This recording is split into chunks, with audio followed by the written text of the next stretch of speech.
Hey guys, thanks for joining us for another Netflix commentary track. We are going to be doing a commentary track on Star Trek Into Darkness 2013 film from director J.J. Abrams. If you'd like to sync this up with your own viewing on Netflix, go ahead and start the movie right now. I dare you. Go ahead and do it. Okay, now pause. Now cycle back all the way to zero. Pause. Okay, we're at zero, right? And hit play now. Okay, so with me as always, it always counts as three times. Yeah. Rob, say hello to everybody. Hello. I said hello, everybody. Come on now. Okay, let's do that again. Hello, everybody. That's more like it. All right. Oh yeah, we got the. Okay, we just had the Paramount. Now we have the, and I can't remember the name of this production company. Surely it's associated with Abrams, right? Yeah, probably. Let's see Oh what we yeah, got here. Sky Dance. It's like, okay, is it really the sky if it's like in space? Space Dance. Space Dance. Oh no, this is yeah. Bad Robot. This is actually one of the better studio logos, fanfare that you come across. I kind of like. I kind of like the older one better, but I like it. the older look had less computer. But Class M Planet Nibiru, like anyone cares. Yeah, of course, this is an all CGI shot right here, beginning with a crash zoom. Quick way to get me to not like your movie. And this is, putting us right in the heart of madness right now. Like, this is fairly confusing. Yeah. Does this all feel a little bit to you like how we started out Skyfall? Yeah, You got a actually very chase similar. from the start. Okay, so he said that's our ride out of here. We've got this. That was so very much like Raiders of the Lost Ark right there. It looks like he's just destroying their entire civilization right now. This whole scene is pretty ignorant of them. I've watched this part a few times, trying to understand what was going on. Yeah, it's kind of chaotic. Okay, so he stole the scroll from the natives, and now they're after him for that. And he was supposed to be trying to get them away from this area or relocate the planet because the volcano going off. And then Yeah. what I don't get though is like he shows them the scroll and it causes them all to stop.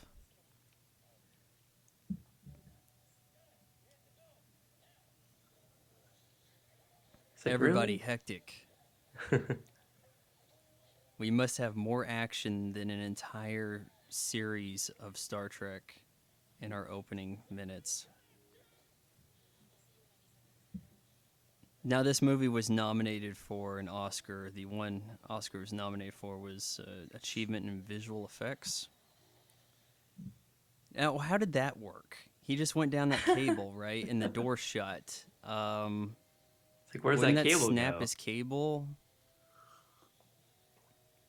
You would think so. Of course, Spock would be the one uh, with this task. Screw using the transporter.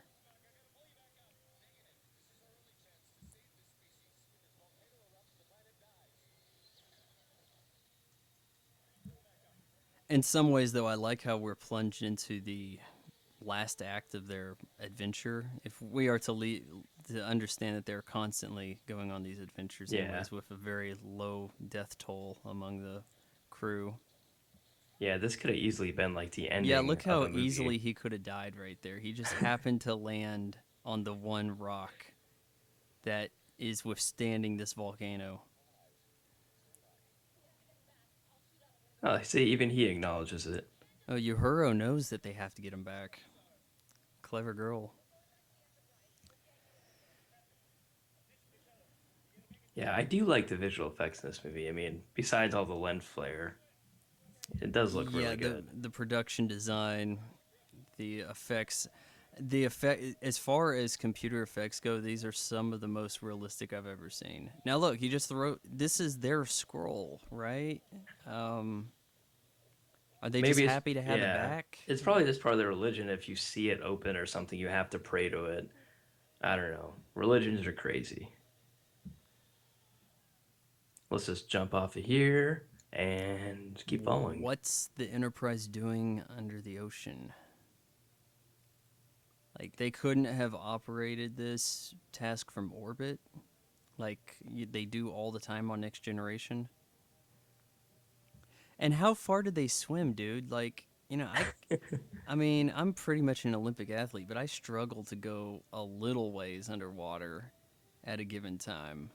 I'm also an Olympic athlete, and I don't think I could do that at all. Yeah, that was a reach.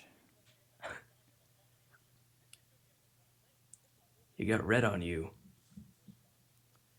Okay, who among the cast have we not met yet? We haven't Anton met. Yelchin? Is that Yeah, about Anton it? Yelchin, the Russian. Okay. That's about it, right? I guess the little alien guy, Scotty's buddy. Yeah, but he wasn't in the original series, so it's That's like, true. do we even count him? But if you and we're thinking, folks, of going through all of the Star Trek films. Actually, all of them except Star Trek 2009 are on Netflix. And if you watch through them, you'll be like, oh, hey, there's Nurse Chapel in a couple movies, but not solid with the crew. Just kind of like throwback. And they just expose themselves to a bunch of well, people that don't know anything about technology or anything. Yeah, they've played this dilemma before on Star Trek Next Generation. Did you watch that show? Just bits and pieces.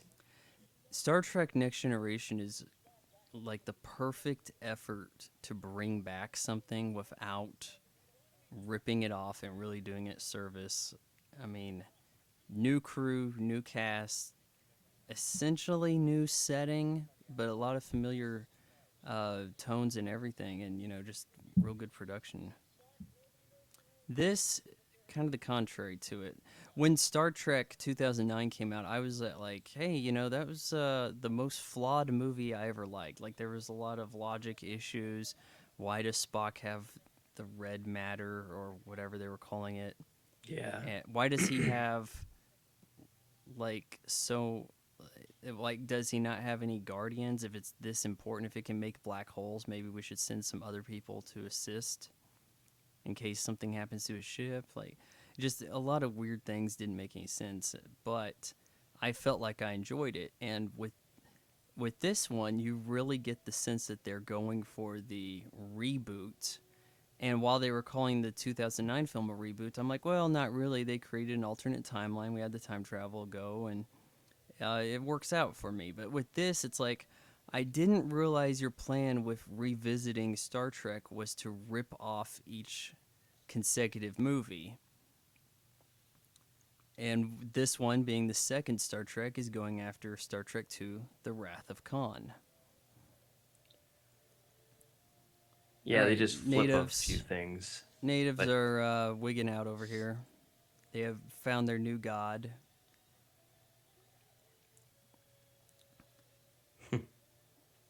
I like the design of these aliens. yeah.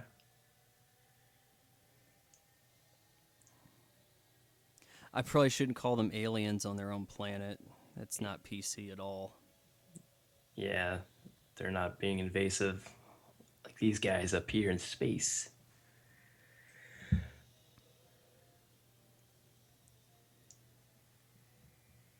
I'm ready to die. Embracing death. Why did you save me?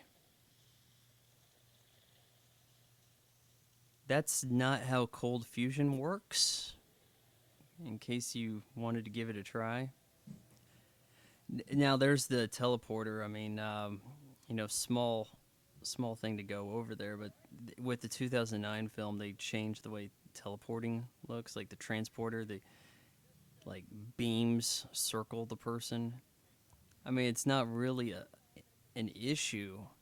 It doesn't take away from the movie at all. But it's one of those little things, Abram. I gotta put my fingers in it. I gotta make my stance. So when you see the new Star Wars trailer teaser, you see that the lightsaber is no longer a lightsaber. It's like a flame stick. Yeah. Like you look closely at it, and it's not behaving like light at all.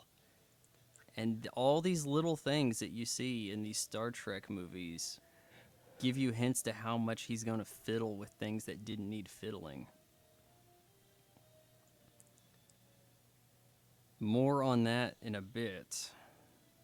Yeah, not to get off topic of Star Trek. However, I do feel as hopefully they do explain that whole flame sword looking thing. I mean, I feel like there's a Like, reason would you for it, hope that Luke but Skywalker still has a legitimate lightsaber? I hope so, yeah. I would I would like to believe that would be the case, but I have a feeling it's not going to be. Like he feels like he's updated the look of it. Okay, now how much sense does any of this make here? We've got parents here. Oh, I'm trying to remember this. Do they have a newborn kid or whatever? This is London. They had like a Clearly sick London, you can kid. tell. Yeah. I remember this scene confused the hell out of me when I first saw it.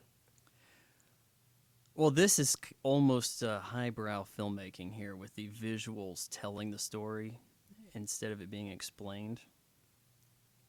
But it's certainly out of place.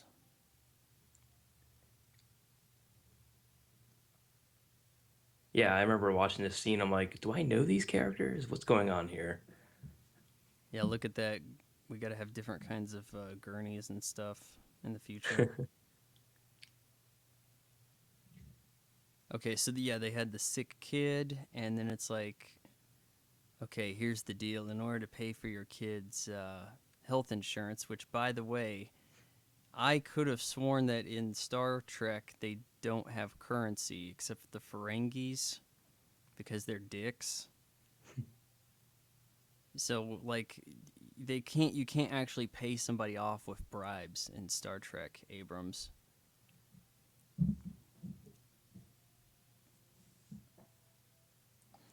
Now, when there was all this rumors about Khan being introduced, I thought this kid was going to be Khan. Like, okay, that grows up, and then there's some kind of gene thing happens, and it's Benedict Cumberbatch. You thought the little black girl was going to be Khan? I couldn't tell from that fleeting glance. Is balding. Yeah. I mean, being Abrams, I wouldn't be surprised. Yeah, he talks about, I can save her and whatever. Was that Eggs Benedict Cumberland or whatever his name is? Oh. A syringe of my blood can save her, but, I don't want to make it sound that simple. And here we have James Kirk having sex with another alien. Yeah, he's got two girls here. They actually both followed me on Twitter, and they unfollowed me when I mentioned how quick their cameo was over.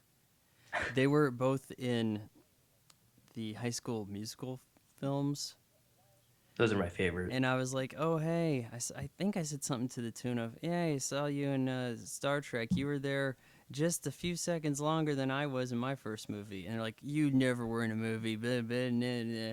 Unfollow block, but the other one didn't do it because there's twins. That means there's two of them. But so I pissed off one of them pretty good, but whatever. But of course, you had that scene there so that you get the impression, in case you missed the last movie or 40 years, that Captain Kirk is the ladies' man. It was basically the same scene, like from the last movie too. It's like, did you really need to It's show us the that same again? scene from every episode of Star Yeah. Trek.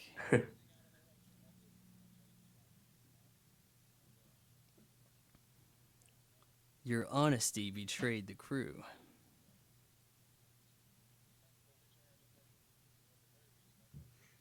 Something about Chris Pine's hair looks really unnatural right here.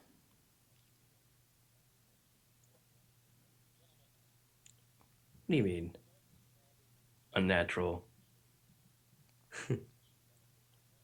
like plugs, hair plugs or whatever, No, hair well transplant. he's got kind of a big noggin, but it looks a little red. His hair does.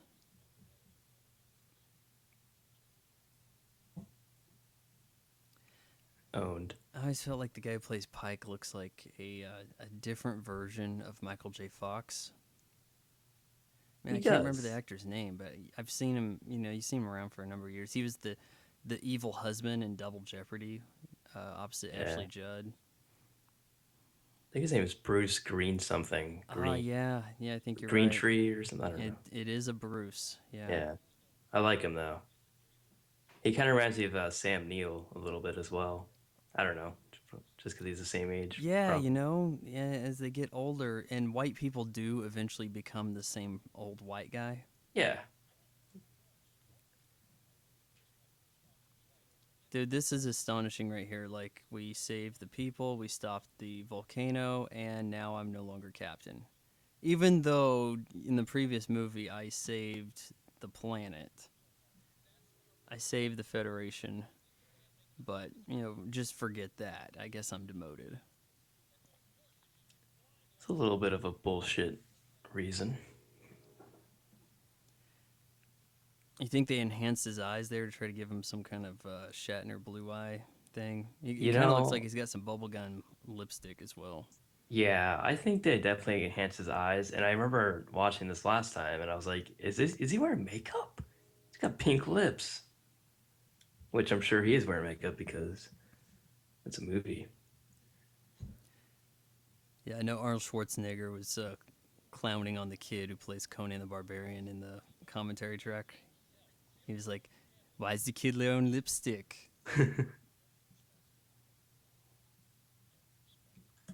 All right, look at that shot, reverse shot right there. You want to get kind of the out of focus framed who you're talking to there.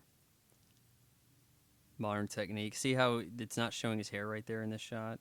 Yeah, That's the way how you're taught to frame stuff in film school. And yet everybody wants to back up, show the top of people's head, a lot of headroom, and crap ends up looking like local TV ads. These have been very slick productions. wait, so you're complimenting a film? That's crazy. Like any still frame of this movie looks really good, but it's still not a good movie. There it is. Now, it's really not till you watch this the second time that you understand what has just taken place here. Fancy IV bags. Because this attempts to maintain some kind of mystery about what happens at the end of the movie, but in a way, it's like this further spoils everything that happens towards the end. I mean, unless you just forget about this scene altogether.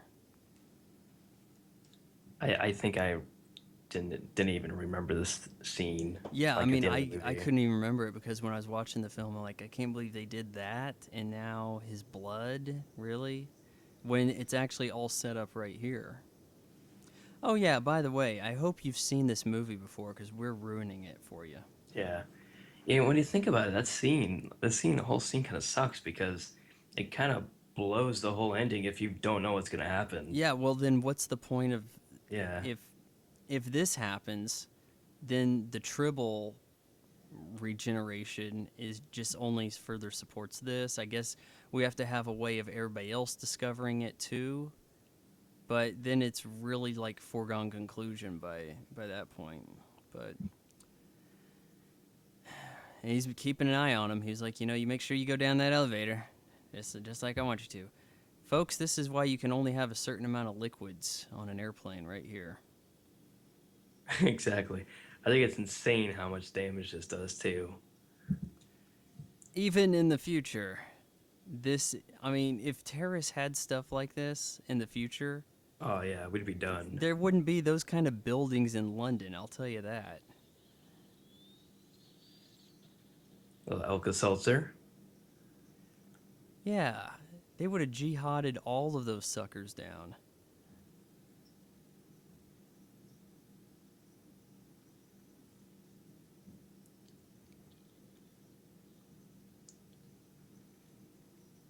Okay, what was that? A giant ice Was a cube? very cool round ice cube. We we can't have normal ice. Everything has to be different.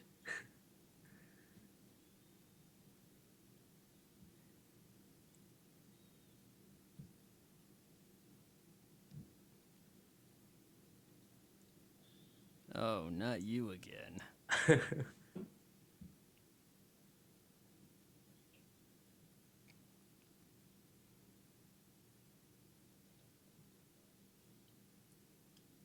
Is it me or is his sideburns like inching closer to the corner of his Yeah, lips? dude, I Like every do not scene. remember his sideburns working in on the full mutton chop like that in just the last scene. Like this, oh Yeah, gosh. the last scene was Now, not like that. Shatner, he had some crazy sideburns, but Pine, not as much. No, he's got some simple little. Pine can walk around in public with his sideburns. I don't know how Shatner did it back in the day, but Shatner must have been like, no, I must have crazy sideburns in the future. And then, he would just ride that, be like, I'm so dedicated to my craft, I will humiliate myself in public. Or start a trend that never took off. I remember in the Star Trek 2009 where they had that the trailer premiered, and I thought that whole scene between Pine and what's his captain's name? What was his name? Whatever his name is.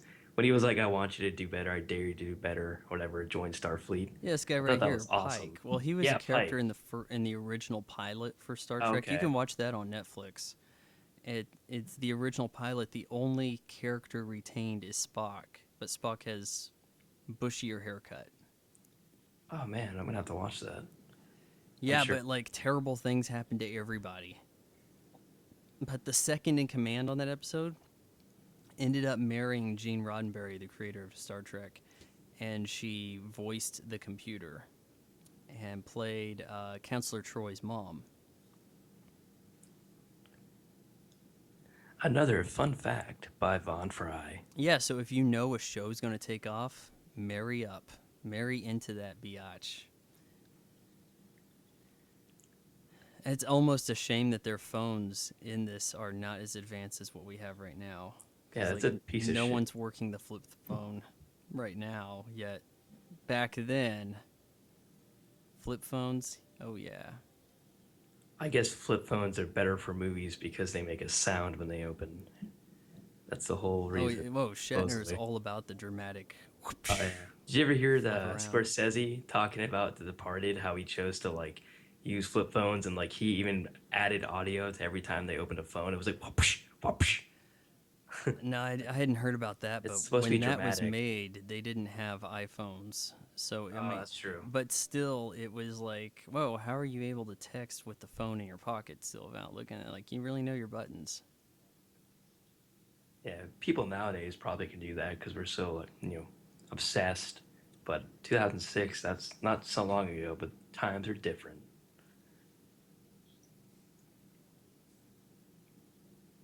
Now, this is where we have an emergency meeting scheduled at a certain place where whoever the terrorist was that got inside and took out that Starfleet, I don't know, hangar, whatever we're talking about here, may actually know where all of these captains are meeting up at. So it's a good thing to follow through with that plan.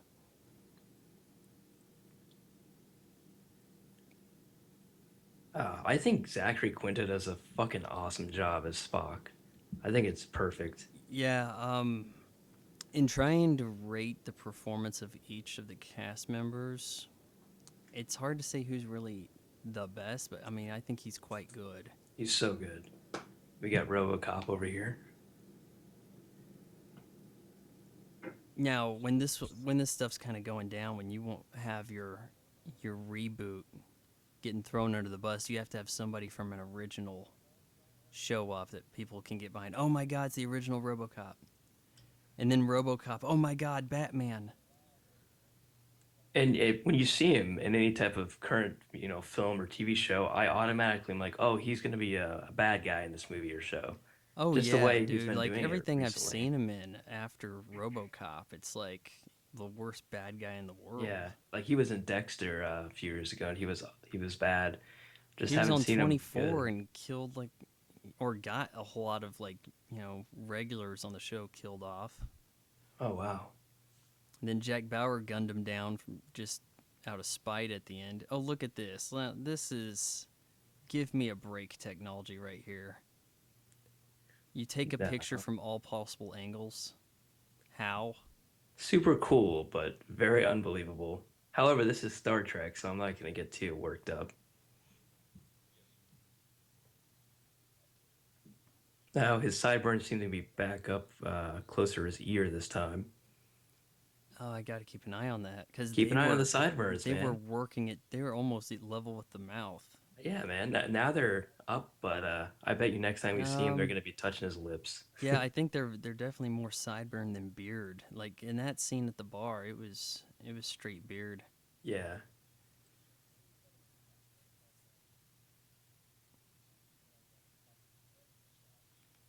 Sir, I'm figuring something out, and if we can all sit right here while I do it.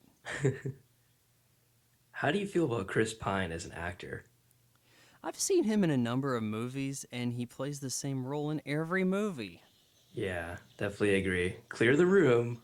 He's kind of a frantic actor. Like, I, I wouldn't say that he's pantomiming the Kirk that we know from William Shatner in the way that some of these other characters are. Which, okay, Bones, played by God, you know, That guy from Doom. yeah, or uh, God damn, when you said Doom, I almost had it, but Are you talking Judge about Carl Dredd. Urban? Anyways, yeah, Carl Maybe? Urban. I mean, he's doing a really good job of being DeForest Kelly. Chris Pine is doing a terrible job of being William Shatner. Yeah, and I don't know if he's trying to be William Shatner or not because it seems like the Well, majority at of the cast same time, members. yeah, half of them Yeah. are trying to be the original, and then half of them aren't. Yeah, so it's like, am I supposed to be, liking his character as a Kirk impersonator or what? But he's That's the not risk of liking. trying to like okay, the success of the original Star Trek films is based on you having affection for the characters because you watch the show and you're like, "Yay, they got a movie. They're finally getting big screen treatment." And now they're taking those characters and trying to reap the benefits with new faces that we don't yet care about in these roles. And you end up with Chris Pine. Who I mean, I can stomach him. I'm just saying that he Yeah. doesn't bring anything to anything at all. I saw him in a zombie movie that didn't actually have zombies in it. He played the Car- same oh, character. was that Carriers, perhaps? Carriers, yeah. Yeah. Dude, that chick that lived at the end of that, she survives every movie with a high death toll. She's in the Captain America, Winter Soldier, and she's like the star of Revenge. Emily Van Camp. Oh, okay. Yeah, she survived the Ring too. I mean, it's just like she does not die. Okay, so we Yeah, took this thing down, but the guy teleported out of it at the same time. Though I'm sure he probably didn't actually need to be there because this is the future, and he probably could have had a drone do this stuff. But a little sad moment here with Pike. some people saying that they were expecting him to die. I was kind of surprised. Like I didn't think it was going to happen really. I was surprised. I mean, especially in the last movie, he was captured. This movie shown with a cane. I thought they were going to set him up for future installments. Not to ruin too much with the original pilot, but the way Star Trek 2009 ended is fitting with the way the original goes down. They actually didn't bring the actor back, but they had his character back in a later episode. And so it's kind of strange what happens. Yeah, I'm gonna have to watch that. I've never seen the pilot. Gotta warn you though, the first 5 or so episodes are really jarring because the cast changes.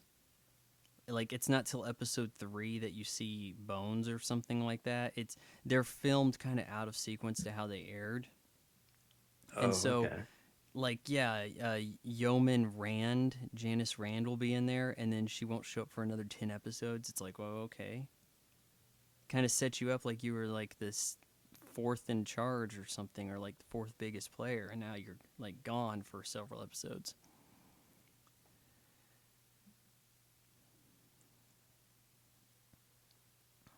Have we even seen Anton Yelchin yet? We have not, Oh, nor have okay. we seen the little green guy. Hmm. I don't know. I like Anton Yelchin's character. I mean, I think it's hilarious because I mean he really is Russian in real life, so he has pretty I decent know he accent. is born in Russia, but I don't know how long he lived there or like Yeah, the extent. But I think he does a good job. I I've I seen remember. him around in a number of things, and he brings something different to every role I've seen him Yeah, in. I like him. He's not playing Chris Pine in each movie. No,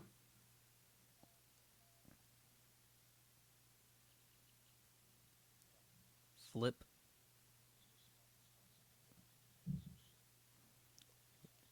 Yeah, we're going to end up seeing that green guy before we see Anton.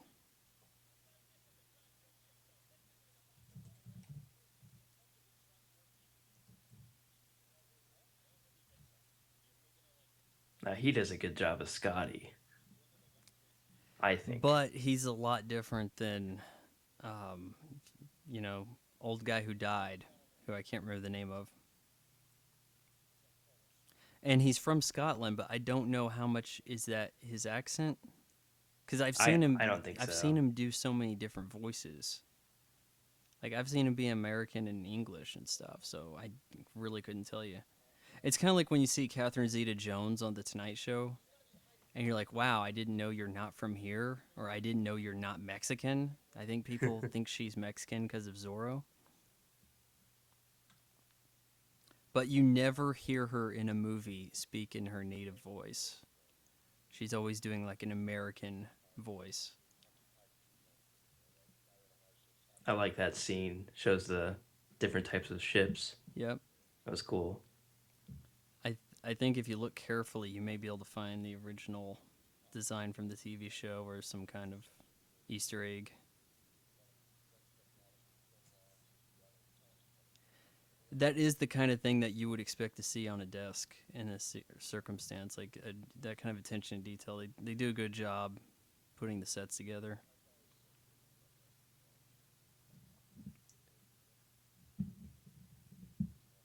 Do you think Chris Pine has any type of future besides Star Trek in film?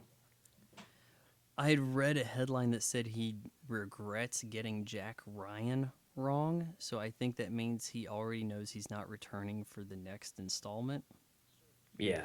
All the Jack Ryan films are on Netflix. Would you guys like us to talk about them?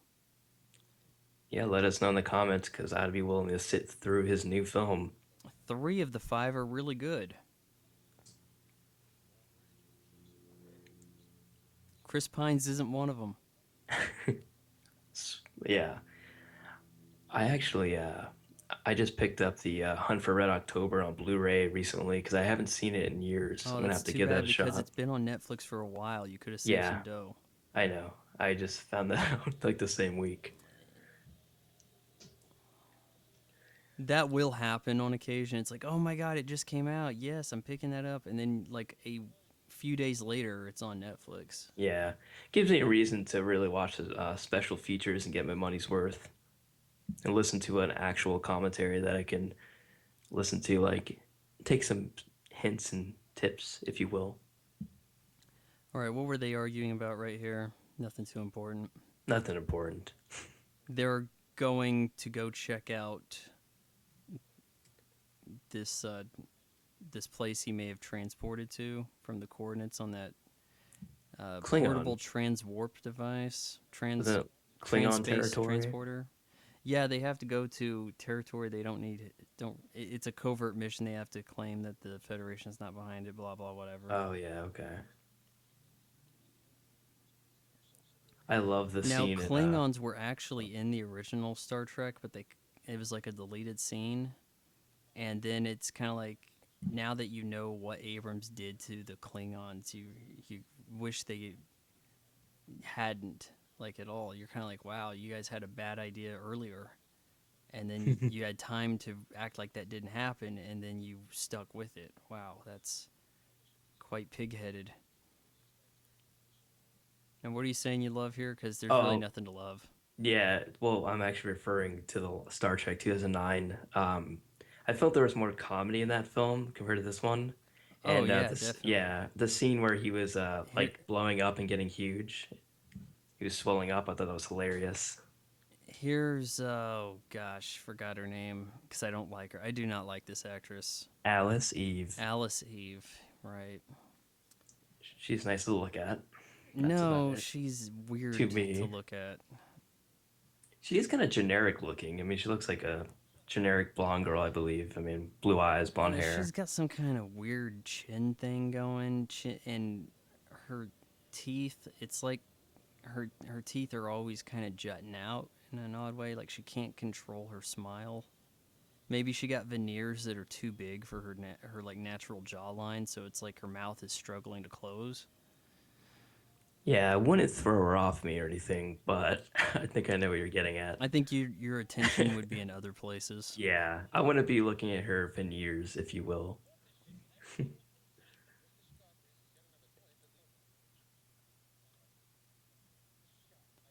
Okay, so there's Scott. Where? Oh, there's his little green guy. He's just in the background. Hey, I'm here too.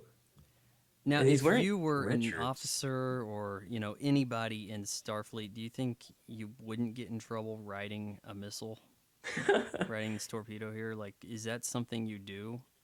I think that was kind of the point of him putting him there. Is they're talking about how dangerous It's this some missile is, kind and of he's just effort at riding on it. comic relief, but like, it's not like he's a small child. Like, okay, somebody brought their kid to work. Okay, that might Yeah. happen. This guy has a freaking uniform and he's acting like a kid.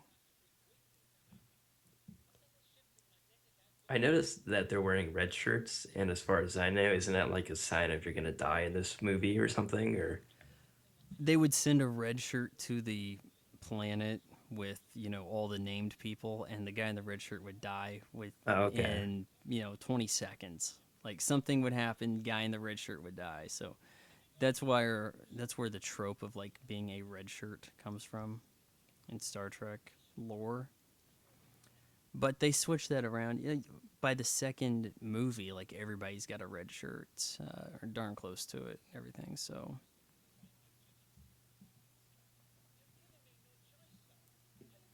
this is pretty hard right here. It's like you're fired.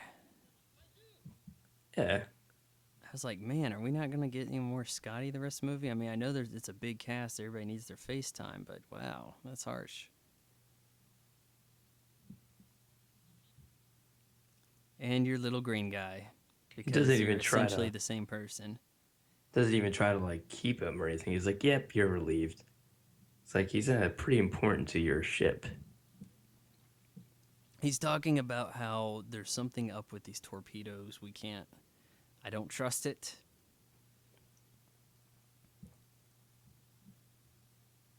I'm giving her all she's got.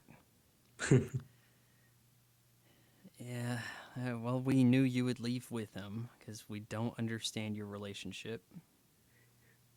Clearly non-sexual. I hope.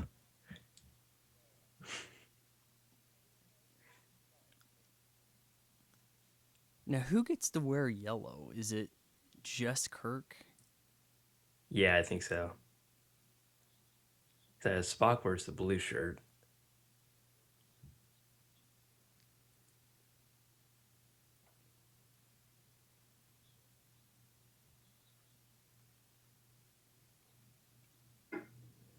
Is there a I think difference the between their turbo lift was logos? really quick in Star Trek 2009. There was no time to have a conversation in it. It was instantaneous. See Here, the it's much more like an elevator.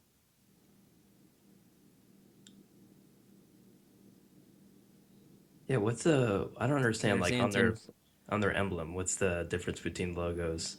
Like they have like a ship thing on theirs. It looks like Spock's is different and Ahura is different as well. Oh, they do? I thought Yeah, all like everybody had the Starfleet insignia, which changes every few movies in some minor way. That is. Yeah, I noticed hers was different, and so was It Spock's. looks to me like yellow shirt means belongs on the bridge. Okay.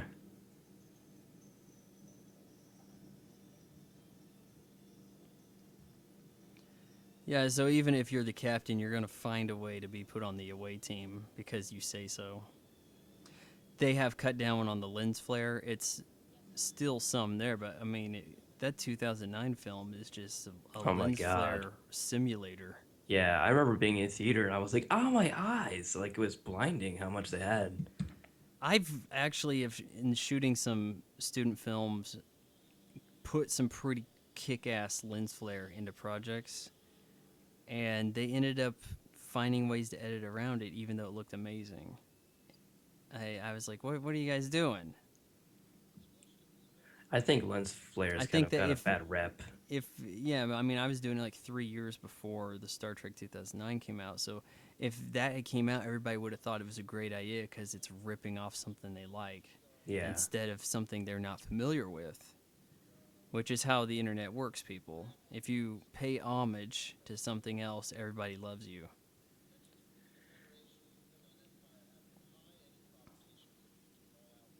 I remember this one shot in this movie. They show her wearing a bra and panties, and I was like, "Come on!" Like it was cool. No, I I liked it, remember it but being I was all like, over the TV spot. Like, "Oh, this is why you want to go see the movie, and it's just it was a little too much in my face." it's like Star Trek. We've got explosions, Chris Pine, chicken underwear, Star Trek Into Darkness. And I just thought, man, they are really doing everything they can to the geeks. They know who they're after, they know what they want, and they're giving it to them. That chair does not exactly look super futuristic comfy, does it? No, not at all.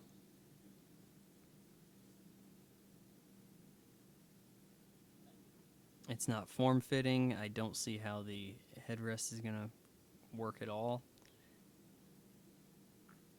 Yeah, I wouldn't throw it off me or anything. Yeah, warp space travel looks a lot different in these movies than it was ever depicted. That's not to say they have a different kind of drive or anything, it's just how it's going to look. And I'm telling you, you add all those little things together, that's we're seeing what the lightsaber is going to look like from now on. Flame See, stick. see his logo thing. It's a little It's different. silver, yeah. Yeah, but like in the middle of it, it's a little different than some of the Okay. other cast members. I don't know if it means anything. I just I'll picked it take a up. look at that. It looks like he's got some kind of egg with ribbons on it on his logo. Yeah.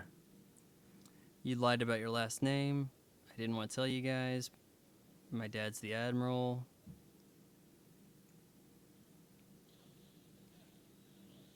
All First these movie I blue saw her eyes. in was called Starter for 10, opposite James McAvoy. It was one of Yeah. the best reviewed movies of the year when it came out. I think it was like 2007 or so. And the reason why it was so well reviewed was just because it had a bunch of 80s songs in it and took place in the like mid 80s.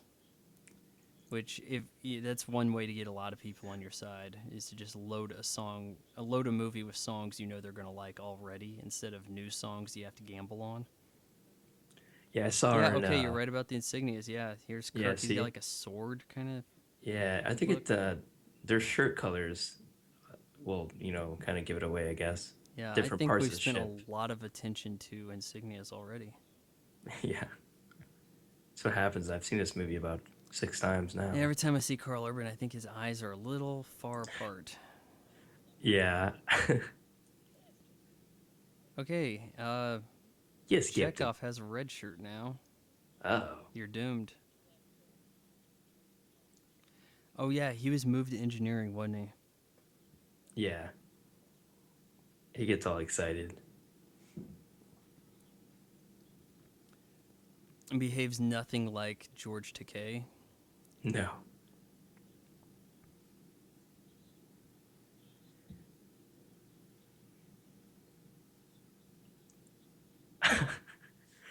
Man, I love In bones. the original films particularly the films, and to a large extent, most of the original series. There's like a trinity between Kirk, Bones, and Spock, and the three of them were the centralmost characters. In these movies, you get the impression that the trinity is Kirk, Spock, Uhura. Yeah, definitely. And I feel like as good as Carl Urban is as Bones, it's like he's so far in the background. Yeah, I mean, Bones is probably my favorite character in this movie and the last one. I mean, just watching him, I wish he had more screen time. Those guys are dead. Yeah.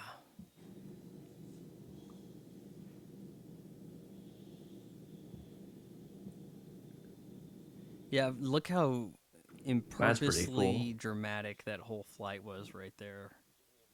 Zoom, cutting around and all this. You don't see any of that in the other Star Treks. I was watching Star Trek 6 because it was recently uploaded to Netflix, and it's like such a much more mundane, different kind of movie. A bit of a play almost.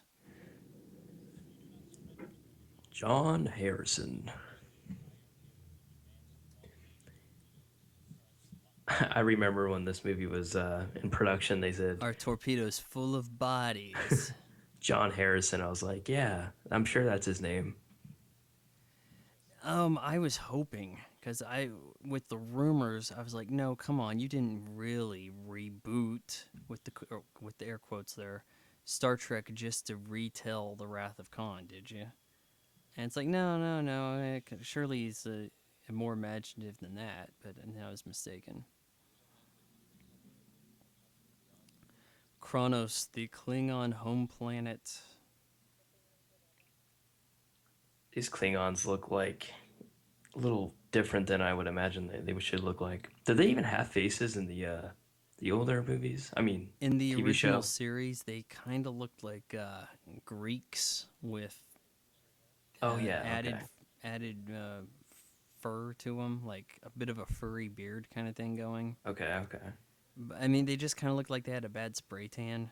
Yeah, Then with the '79 film, they got their almost canon look. Their heads look a little different than they do later on. Of course, by the time you get to Worf's appearance, like that, I think Worf is kind of when someone says Klingon, it's like they envision Lieutenant Worf, and that stuck for a long time until this got in the way of it.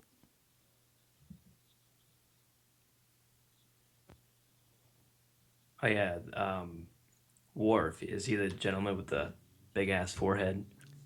Yeah, the Okay, black guy okay. who was not the slave from Roots in Star Trek Next Generation, but essentially he was like the big toughest looking guy there and security officer after the original security officer dies. And what would happen each episode, they would come across something dangerous, something new. It would teleport to the ship. First thing it would do is beat him up in one punch for seasons on end. And it was like, well, if this guy's so tough, how come he's always easily defeated?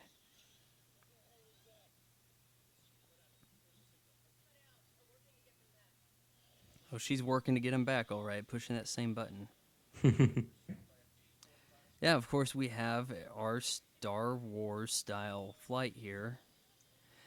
Do you get the impression, like I do, that Abrams is auditioning for the Star Wars director job with this movie, with this and the previous Star Trek? Definitely a possibility. I mean, it has a lot of the same Yeah, this almost is not sounds. like Star Trek at all, right here. I feel like when they cast or when they put together the crew for the new Star Wars, they're like, who made the most viable um, space movie lately? And there weren't any movies I can think of. Like, what at the time they announced that in like the previous 5 years, there was only like two films I could think of that even took place in space, around space, whatever.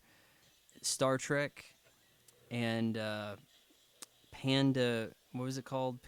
Panda Mariam or something with Dennis Uh, Quaid and yeah. I forget what that movie was called with Ben Foster. yeah, it wasn't very good. It had its moments, but Pandemanium. it's something like Pandemanium. Pandaemon. That's what we're gonna call it. Yeah, it's called Pandemon. That sounds good. But those were like the only two movies. Like the space thing had really died off. They just said, "Okay, we have a space movie coming up. Do we have anybody who can do space?" Well, there's a Star Trek. Okay, fine, get the Star Trek guy. And of course, as he's making this movie right here, he has the job for Star Wars. So we have one guy controlling two conflicting sci-fi fantasy. It's certainly more sci-fi fantasy than Star Trek. This is supposed to be sci-fi, controlling the two big franchises. Yeah, I can't think of anyone else, honestly, though, out there that could even, you know, do Star Wars Episode 7. We brought you with us because you speak Klingon. Go watch Star Trek 6, where she is the linguistics expert and does not know Klingon. Oh, God. And that scene actually is a huge disservice to Uhura, and as well as like the ship in general, because they're looking through books when they have computers, and they're whipping out like all these user manuals on Klingon. Okay, do your thing. Zoe Saldana, though, has a good track record of showing up for the good movie in a franchise. Like, she was in the good Pirates of the Caribbean movie. Then she was just like, see ya. She She's in was a in the lot of first huge Drumline. movies. Oh, yeah, she was. Then she was like, I'm out of here. Oh, this gets incredibly disappointing for geeks who did not look for spoilers online. And they went to the premiere dressed as Klingons and they see this break out. Yeah, like, don't they have piercings on their face or something? Yeah, I guess to Abrams, aliens have to be bald. Because he baldified seemingly, if not just that ship, but the Romulans altogether are bald in the first movie. And now with his second movie, it's like, well, Klingons are bald too.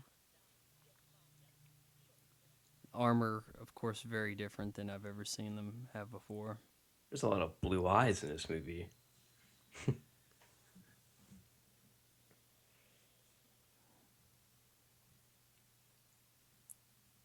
Now, you wouldn't confuse that with a Klingon from the previous iterations of it. Though he has the ridge thing going, it's not like they pierce their ridge, I nor does guess it look like that, along with all these other things going, like leading up to the eyes and all that bit. guess you could call him a blingon. Now, you could say that they did a believable job with the makeup, but the design, I don't think, is something anybody's behind. Oh, I really do like this scene. I'm just gonna throw that out there. I think this is awesome. Just But this we have to have hectic our big action. shootout for a Star Yeah, Trek movie. It's so weird. I don't know. I'm all about action scenes with no Now, music. Harrison here, doesn't he have like a Gatling gun phaser? Yeah, he's holding two giant ass guns. There's been times where the phaser just like phases you out. Like you get shot with it and you're disintegrating. It's like, how do we even calculate that somebody died? Like, we just bodies missing like that. But in this movie, I don't think anybody ever evaporates, like, gets completely vaporized from a phaser shot. Do you think that's like part of a concession they make to the PG-13 gods? Like, all the phasers are set on stun? Yeah, I I do. I think they did that in the show too. I mean, it was always set phasers to stun. There were people who got vaporized in the less action packed Star Treks. Okay. I mean, they weren't above that because it wasn't a bloody death, but it looked gruesome as all hell. You just hear somebody go, no, and they're gone. It's like, Christ. Now, clearly, this Harrison gentleman can't be human if he's holding these huge guns. I mean, he's gotta have some super strength, maybe. Yeah, something like that. And because he's such a genetically modified genius, he's also amazing at Halo 2. And that's how he's able to do all this shit. Now, of course, if you're a genius enough, you can like jump crazy high and do all this. Yeah. It doesn't take practice to throw knives, it takes being really smart.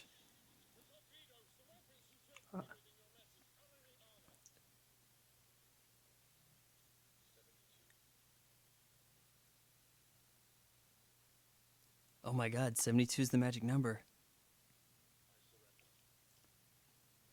I surrender. Now, what doesn't this sound familiar? Well, no, us knowing what happens in this movie, we know. I think you know why he surrenders. To rip off the Dark Knight. Everybody, you got it. The bad guys got to get caught on purpose. And this movie, what's it called? Star Trek Into Darkness. You'll notice that a lot of movies have Rise and Dark in the title just to try to be like the Batmans. Rise of the Guardians, Star Trek Into Darkness, Thor the Dark World. Okay, I want this scene to go on for another 10 minutes right here, just pounding that would away be that at would the be so great. Cumberbatch face. I feel like he looks like Earthworm Jim. Like, I don't know if anyone gets that vibe. Like, they look at him and they just see groovy. You wore me out with your face, you I non may bleeding asshole. may or may not have just googled Earthworm Jim, and oh my god, he looks just like him. The only reason the two are related is because I put a lot of images out on the web labeling him and putting the pictures side by side. So I'm the one behind that smear campaign.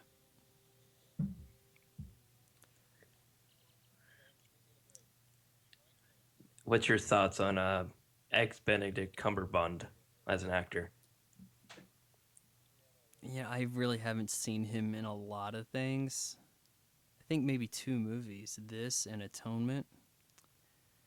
But I see him around enough. He's like ever present in a way that I just feel like, can't we get somebody else as well? Like, I feel like British people in particular get such a leg up at auditions because they have to act like they're American, and then they really impress the casting director. Like, oh my God, you're such a good actor. You can do an American accent even though you weren't born that way. Whereas if you're American, it's like, oh, you're just speaking with your normal voice. Well, that's not as much of an acting skill, so we can't give you the job. And that's why you end up with a shitload of British people playing Americans these days.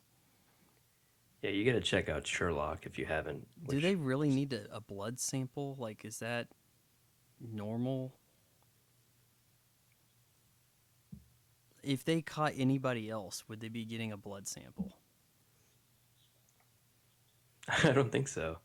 But maybe them seeing him jump, 150 feet in the air might kind of We got make to them play curious. around here with the healing blood, which I don't recall him ever having before.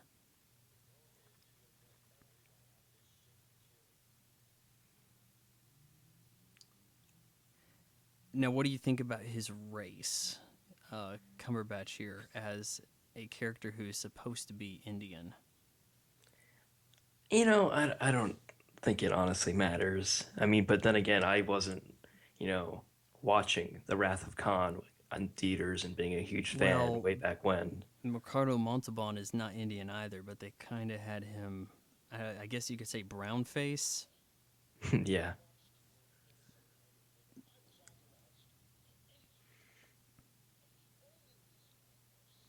Chris Pine's looking insane.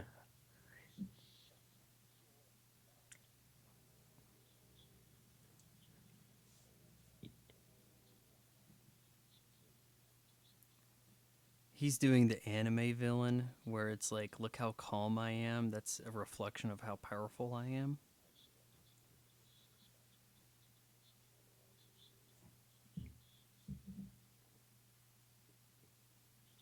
When I rented this movie, when I first saw it on television through Cox On Demand, and it was not letterboxed correctly.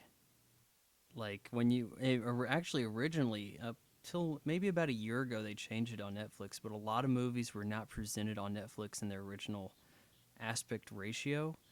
You wouldn't get the bars even though you're supposed to have the bar matting. Oh, so they would stretch it out. Yeah. Oh, okay. Now, are they in front of a force field or glass? Because there's a reflection there, like it's glass. So, I think and it's supposed to be glass I of thought it some. was supposed Well, to be some kind of shield of some kind because of the way they moved that that armhole over. Now we get a sense of what pop culture is like about 300 years from now. seems pretty similar to current pop The culture. music is a little more tolerable than Yeah, today's EDM crap. get some product placement. Look Okay, how all he's right. got like this leisure suit thing on. Like he's gonna be scoring with some babes, and I don't know what you call that. Get up. The future of Yeah. turtlenecks.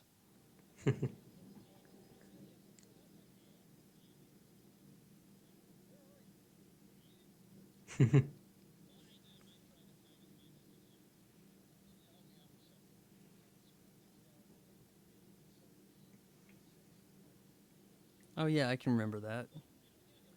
Yeah, I'm drunk, but yeah, go ahead.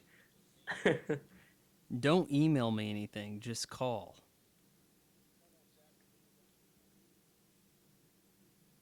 I don't even think these phones can handle email. Yeah, in thinking about our depiction of sci-fi future, there's nothing about the internet in anything like this. Like they never really rely upon the internet to the extent we do currently. You could hope that maybe all of these advancements come from people finally getting off the web and accomplishing something with their lives. Yeah, there's not even a screen on the phone. It's basically a walkie-talkie of some sort.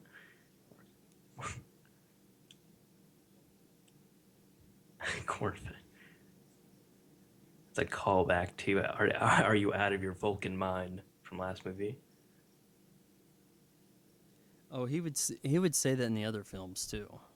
That's great.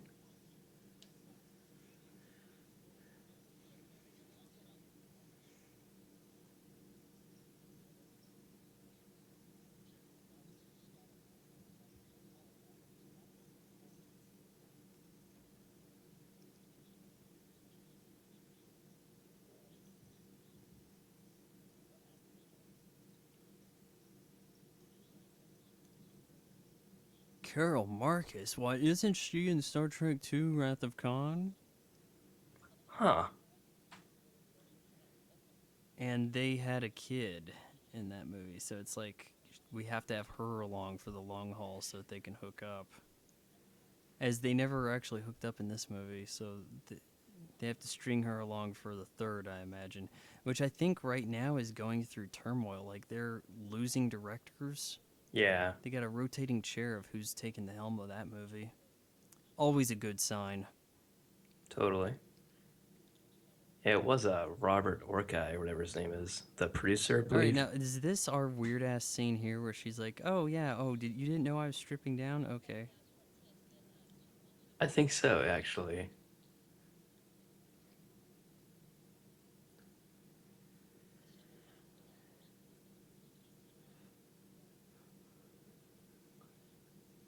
I'm not going to tell you why so that you can turn back around and look at me. Because I want you to look at me. Why is this even happening? It's just geek bait. I told you to turn around. Oh, by the way, she had to work out a lot for that shot, I could tell you, because she's always got this, like, pudgy stomach thing going in everything I've seen her in. Like, that's the skinniest she's been. And they may have even enhanced it with computers, for all I know, because there really wasn't a lot of movement right there, so it can be done. I wonder how many people that are going to be listening to this commentary just paused it on that scene and have to sync it back up with our voices. 3. I'm going to say four. That shot lasted just as long in the TV spot. Like it was a primary part of the movie. Like there was going to be bikini babes fighting in Star Trek.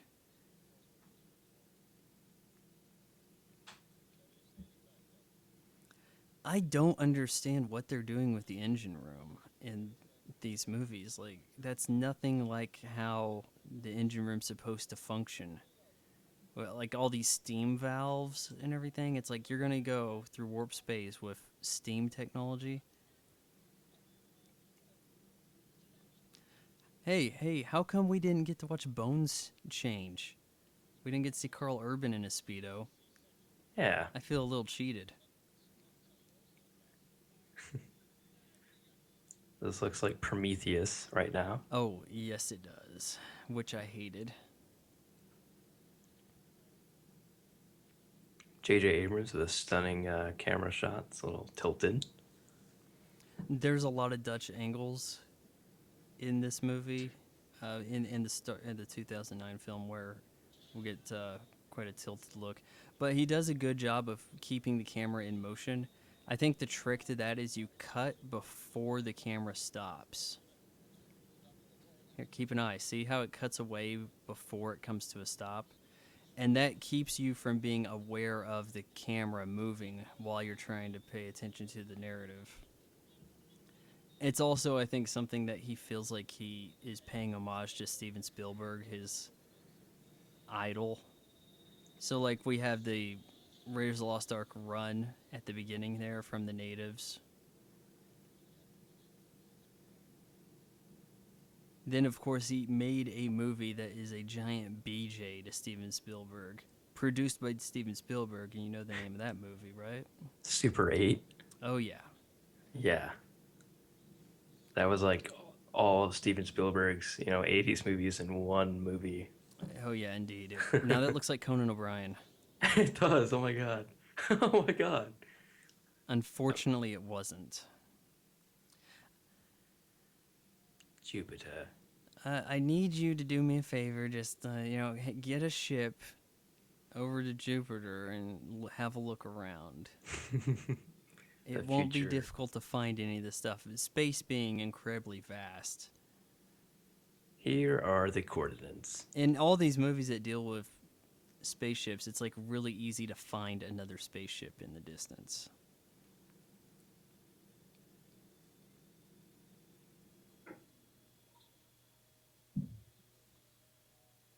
Now, they call this a dreadnought class ship that they come up to. I think that's what they said, right? Yeah, I think so. Doesn't really sound like the kind of classification of ship that's going to be used for friendly adventures of No. discovery, scientific nature.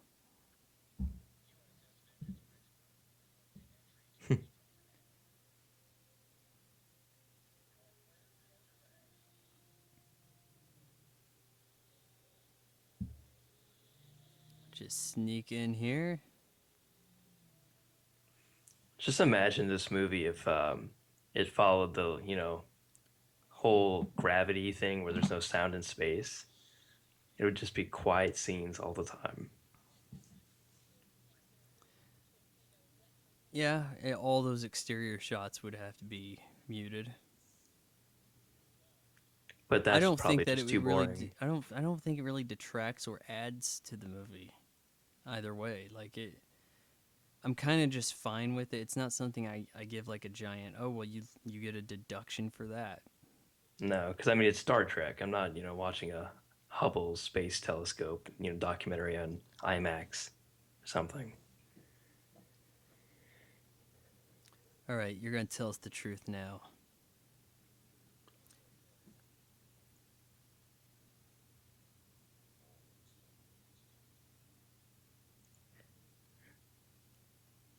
I kind of find his motives pretty justifiable.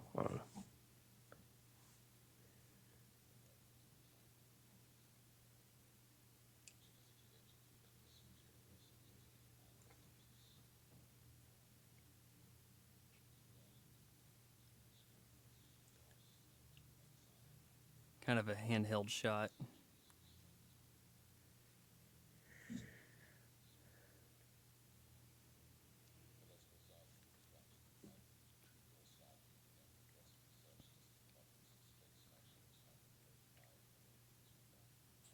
I alone was revived.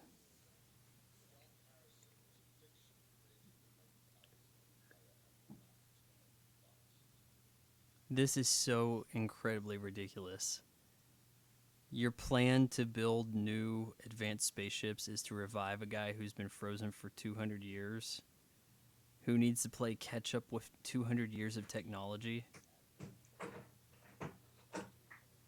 Cannot buy that. Okay, 300 years, whatever. It's just, it does not make a lick of sense. No, he's not caught up with Like, the you technology. don't like unfreeze Albert Einstein to have him design your spaceship.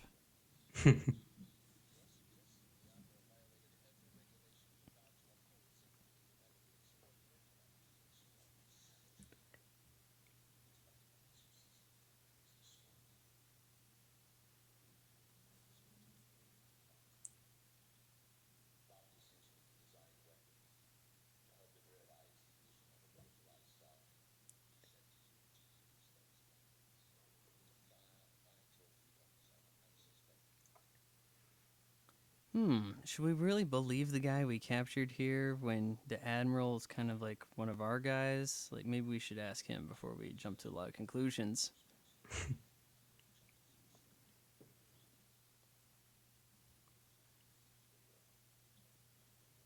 Chewing the scenery.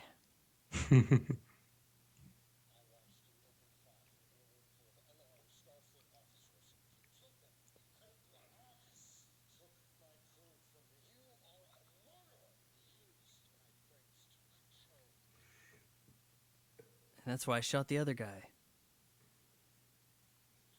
What do you think of this shot? Like, this is your general hospital shot. Like, I gotta turn away from you when I'm talking. He also looks a little bit more crazy right now, like Crazy more pale. pale. Yeah, Yeah, a like more pale lot of than fluorescent usual. lights in the Enterprise. Yeah. Where's that tear? Give me that tear, Benedict.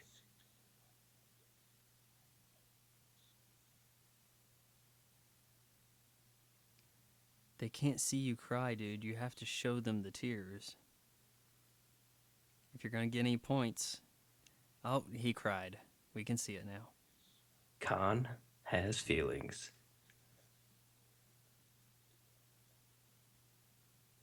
Well, I'll tell you what you'd make other people do for their family is blow up a building.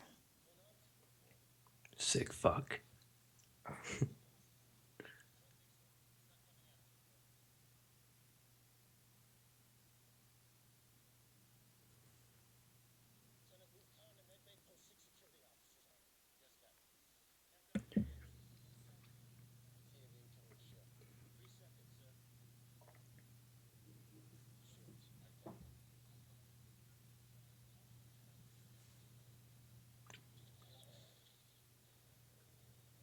Hi.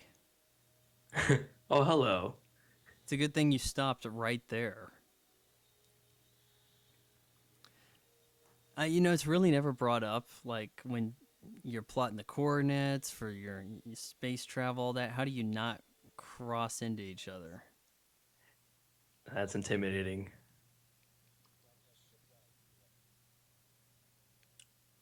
And they said that this giant ship has a lot of automated systems, so it has like a very small crew.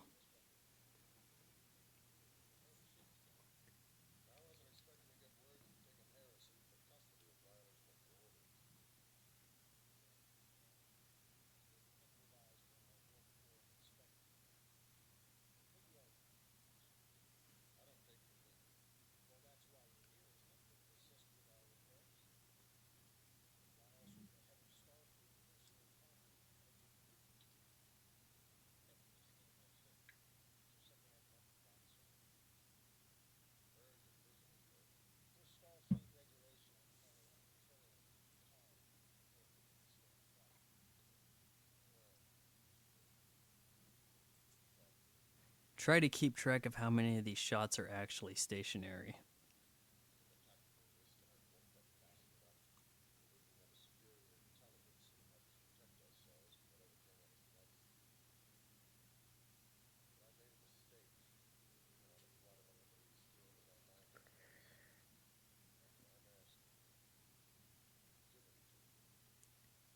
I don't see any stationary shots.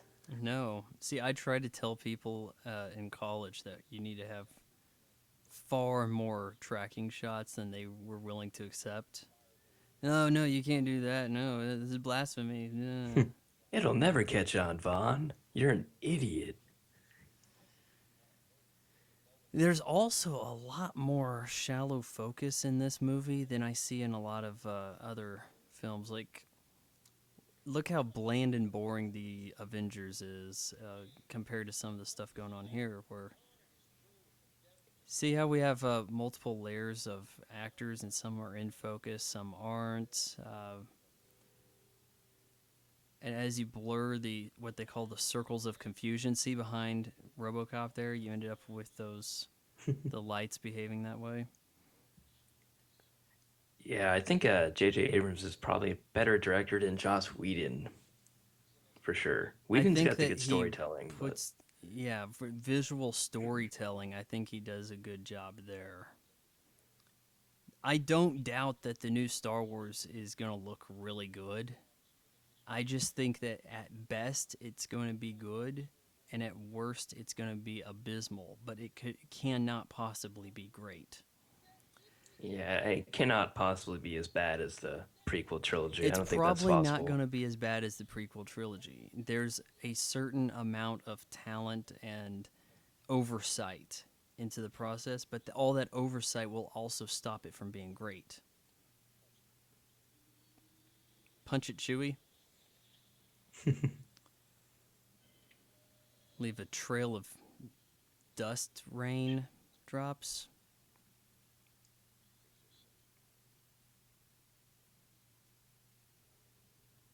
The ship is faster than yours. Everybody run. A lot of running in this movie. Always running in through the Computer, ship. no, forget that. Run through the tunnel. It's like the same shot from last movie. They're all running on the ship.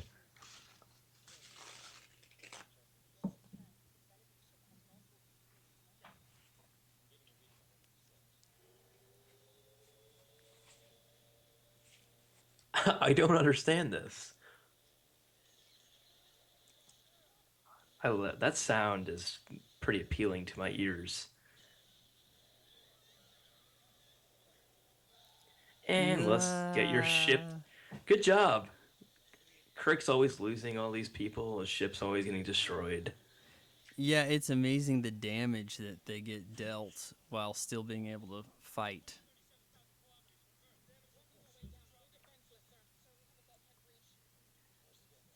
It's crazy. He's a captain still, and he loses so much people. Yeah, like I was saying at the beginning here, we see the end of their last journey, and it's like, wow, all of your main people are still alive, and you're always doing dangerous stuff like this. Like if you're not an officer on this ship, good Yeah, you're luck. done. Dad, stop. Okay, I'll stop.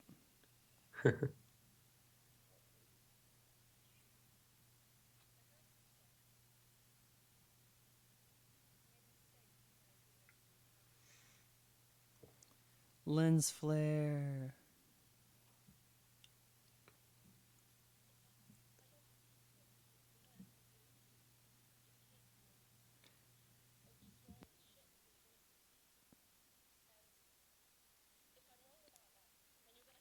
Now, why do they have different uniforms altogether? They are Starfleet.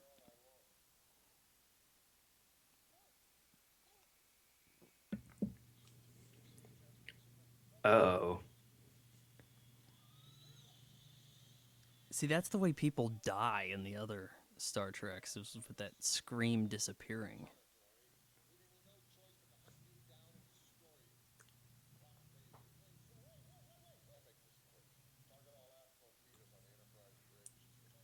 I like this scene when In Kirk. theory, he does the right thing because think about all the damage that Khan causes in a few Yeah, minutes.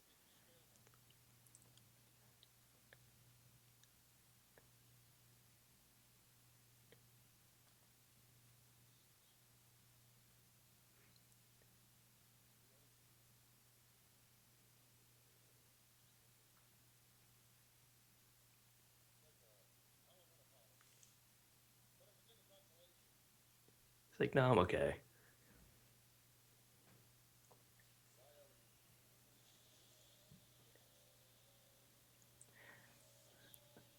Yeah, I like the scene where Kirk turns around and just like I'm sorry. Well, I tried.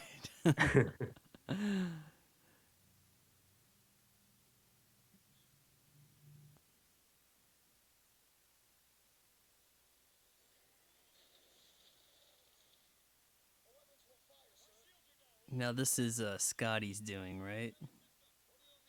Yeah, Just in time. just in time.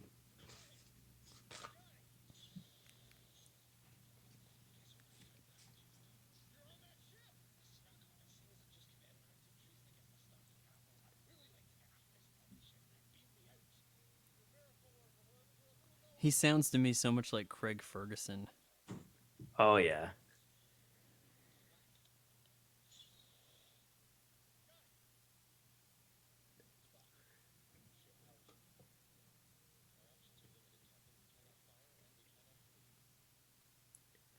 Okay, so what can we do?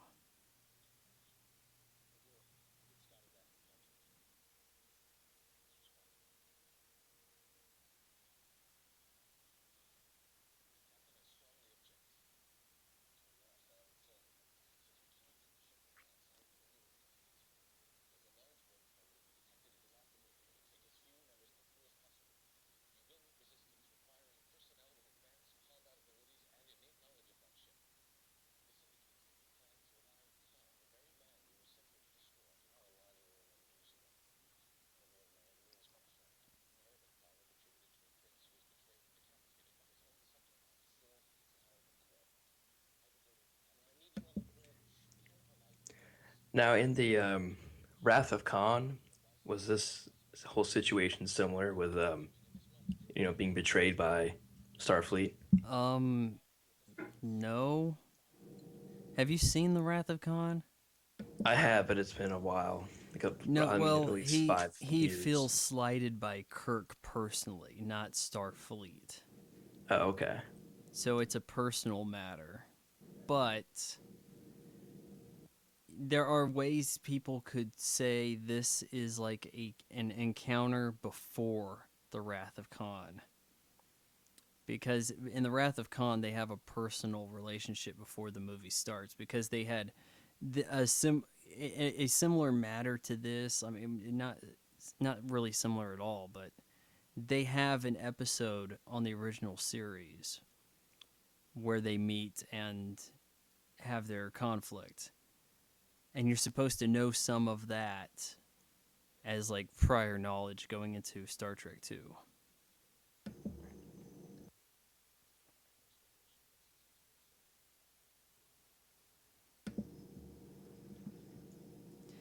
I wasn't paying too much attention. He give his "My name is Khan"? Did he Oh do yeah, that he yet? he did it. He did that And during when he his was cry scene. imprisoned, yeah, he was Yeah, like, "My name is Khan." it's like, are we supposed to know that name? Like you say that like we're supposed to be aware of it, and we're not the audience. Yeah, when he said it, Kirk was like, "Okay, anyways." Yeah, like you could have been Harrison still. Like it matters. Like, but for the audience, it's supposed to be like, oh my god, he's Khan. Yeah. Why would he do this? We took a blood sample for the hell of it, and we're messing around with tribbles.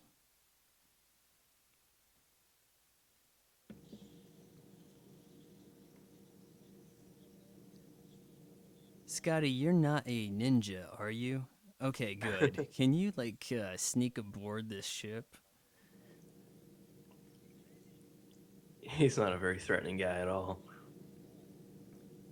If I allow myself to get captured by Kirk, he'll put me in a circumstance where I can board the bigger ship and take it over.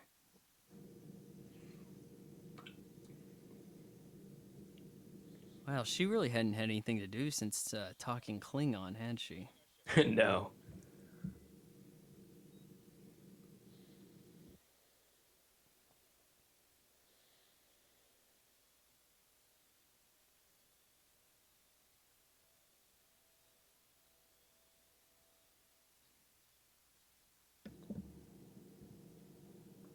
They don't have cameras on this ship. I don't know. It seems like a lot of the stuff that we use nowadays does not exist in the future. Surveillance of No. any kind. Oh, well, you know what they do have in the future is a camera that can take a picture from any angle.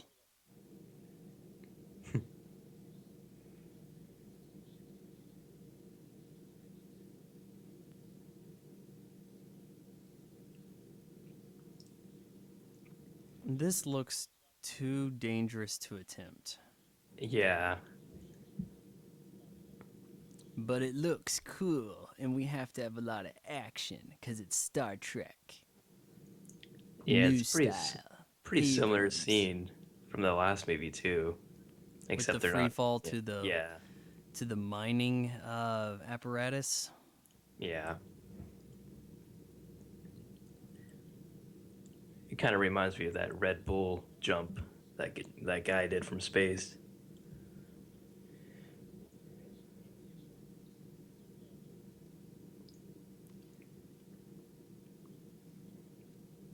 The faces are lit up for what? For the audience.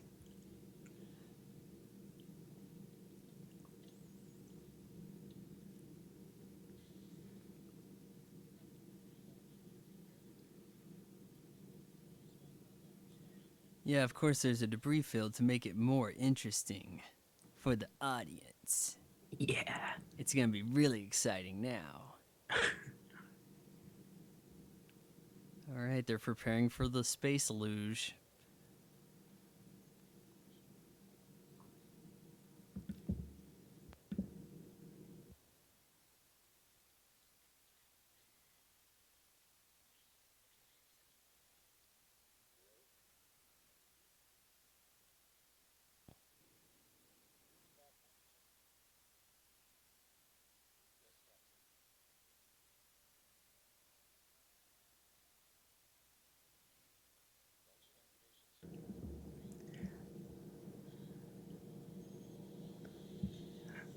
Something about this reminds me of Tron. Yeah, definitely. Oh, look, no sound. Oh, there we go. All that space wind.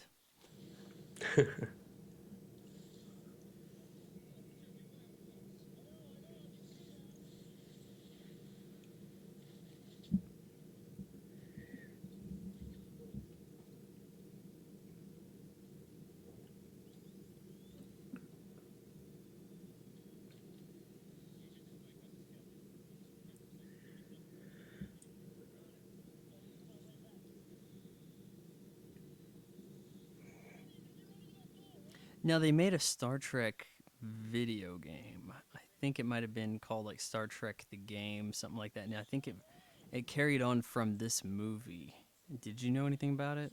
I heard about it. I never played it. I heard it wasn't very I good. think it was like a shooter, and it had the voices of the cast.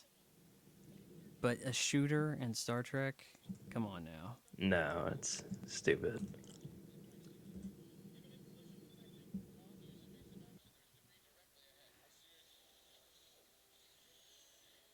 This guy kind of looks like he fathered Brock Lesnar and John Cena. The guy who's gonna then he gets sucked out the door. Yeah.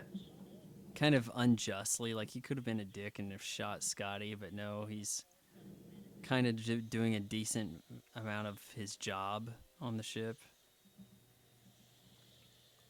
Like when you signed up for the ship, it's like you didn't know you were going to be the bad guy.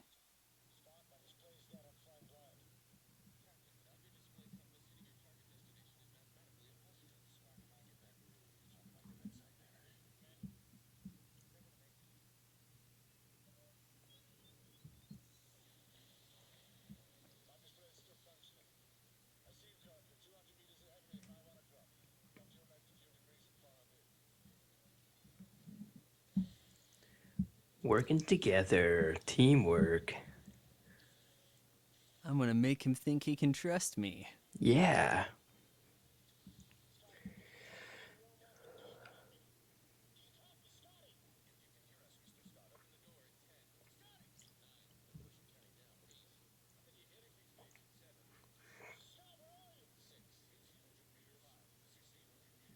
I don't know that guy's story.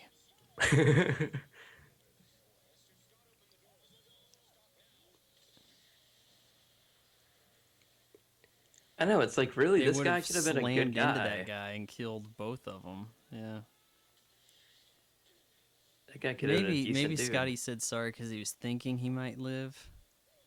Look at that like landing space they got. Like that's extreme.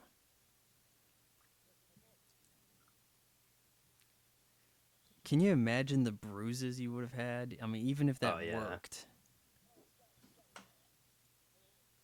It's my superhuman friend. it's not like they just went tumbling on a mat. This is like hard surface.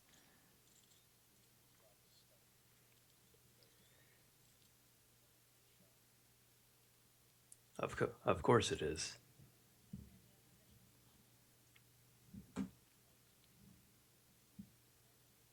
I need to tell people on screen more.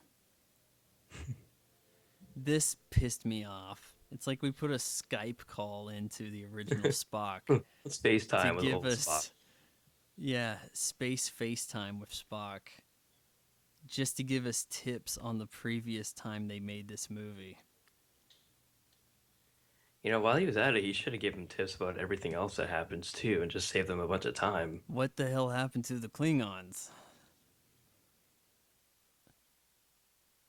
That guy was in Avatar. Had Which guy? the guy who just said they're on deck 13. Good eye, sir. Good eye. He was on Avatar. He gave like a little bit of a I'm a sergeant, drill sergeant speech kind of thing when they were landing on Pandora. Pandamon. And then he left. Oh, the movie was called Pandorum or something, wasn't it? With I Dennis don't Quaid. remember. I don't remember that. It started with a P. It's supposed to be the name of the space sickness that drove him crazy.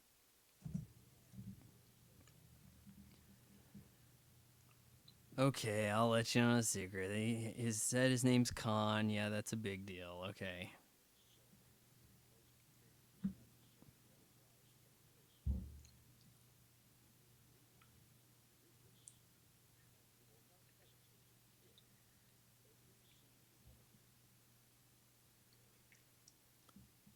Is this necessary to bring up at this point? Like, they already sent him over there.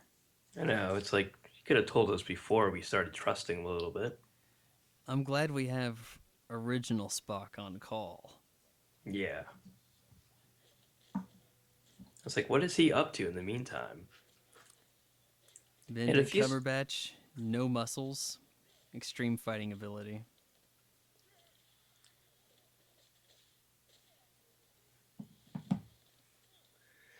It's almost like he's got like chimpanzee DNA. Like those things, they don't look real strong, but they can like tear a car apart. yeah.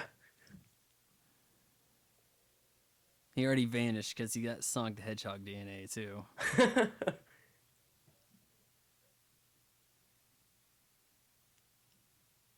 So, okay. What's the thing in her ear do exactly? I think she's like scanning and listening essentially for the radio. Like there's all these different signals coming to the ship, and she just tells them about the ones that might be urgent. Oh, okay. Like she doesn't want to tell them that she's found early recordings of Duran Duran. She's like, no, there's a frequency over here where the ship's hailing us. We better talk to that one. I'm gonna go back to listening to the Bee Gees. I'm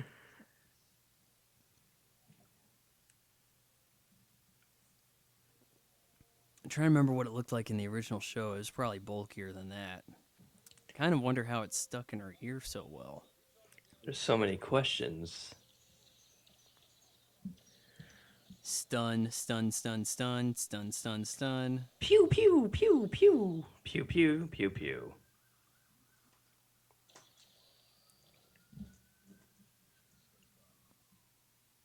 and pew. Didn't see that one coming, did you? So he can take a bunch of punches, but he can't take one single stun. I don't know. Well, it's kind of like when you're watching Collateral Damage and Arnold Schwarzenegger gets hit with the taser, and it's like, oh come on, that won't work on Arnold Schwarzenegger, and then it does, and you're like, oh, that's Yeah. sad. But it's like, well, at his age, I guess it's understandable. But if this was Commando, good luck.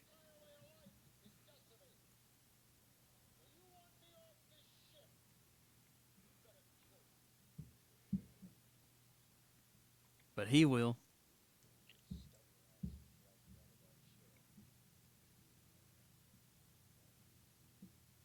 even though it'll get me some points. Giggity goo. Oh, you did a great job keeping an eye on him. Oh, and he's up.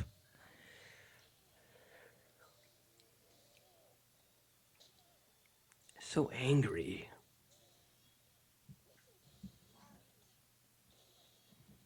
Uh-oh. Now, that was a snapping sound.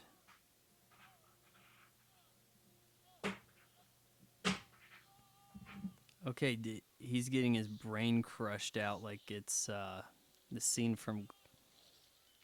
Was it Gladiator went down like that too? Blade Runner did. Yeah, Oh my god. he just got Tyrell Corporationed.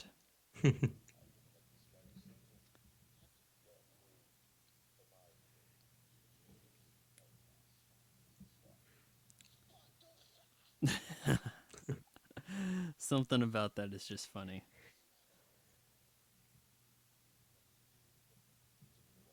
Now, is that an unusual amount of hair for a Benedict Cumberbatch? Like, isn't he usually more baldish? Oh no no. He had longer hair actually, because in Sherlock he had like a long kind of mop of hair on his head. Ah. See, if you're gonna lose some of the hairline, go with the Spock look, where it's like combed down to create a pseudo bang hairline,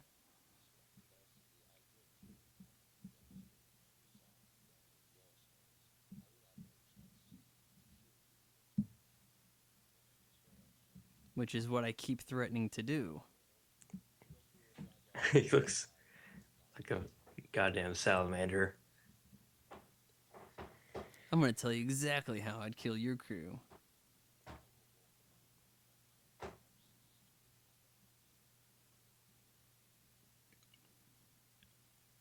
Shall we begin? Is that bit in the promotional mix as well? The "Shall we Yeah, begin"? yeah. Shall we begin? That was Harold's pretty like, I cool. signed up for more lines than I'm getting.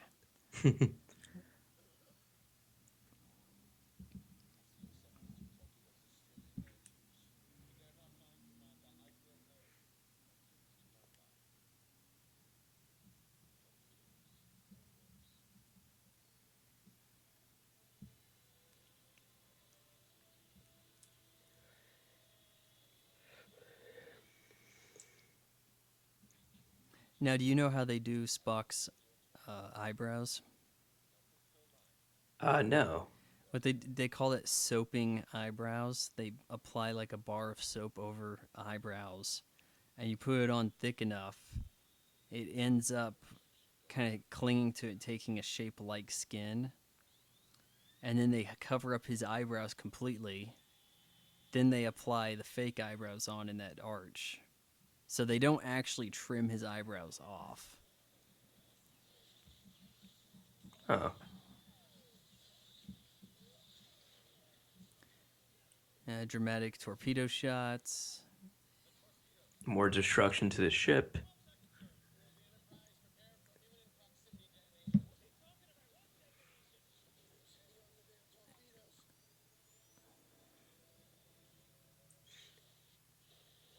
Arming your torpedoes from within side.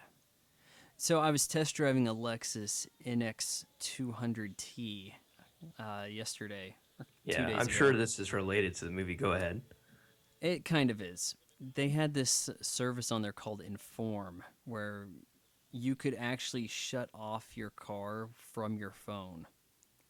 Oh And that wow. seems unnecessarily dangerous. Like, can't you imagine Lizard Squad going, oh, wouldn't it be Oh great yeah. if we just shut off a lot of cars on the highway?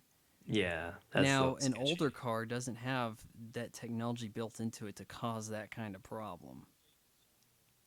But new stuff, if everything gets unnecessarily wired to the web, you end up with a lot of torpedoes blowing up inside of ships.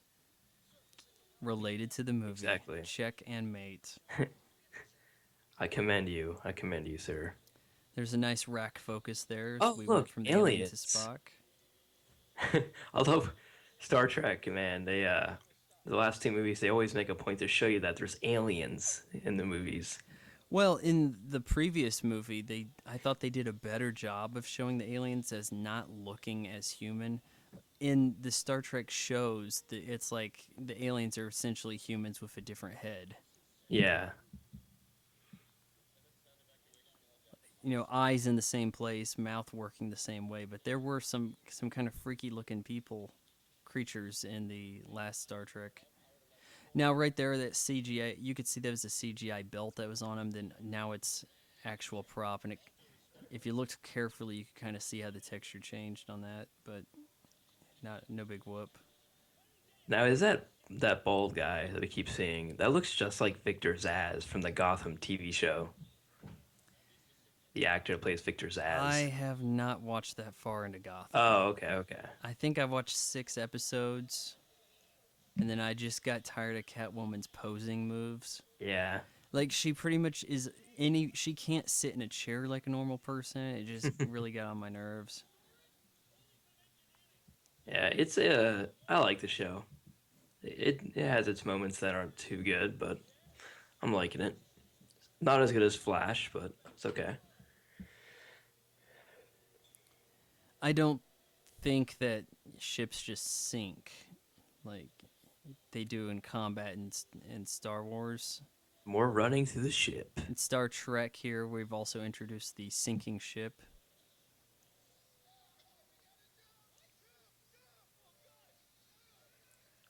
Come on, Scotty, you're known for your jumping.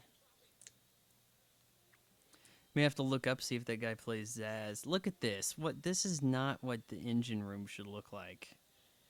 I think in the original, I'm saying original, but the 2009 they had a beer, some like microbrewery had was used as the engine room, and I'm not sure if they got the same place for this movie or not. I don't think so. I think they went somewhere else.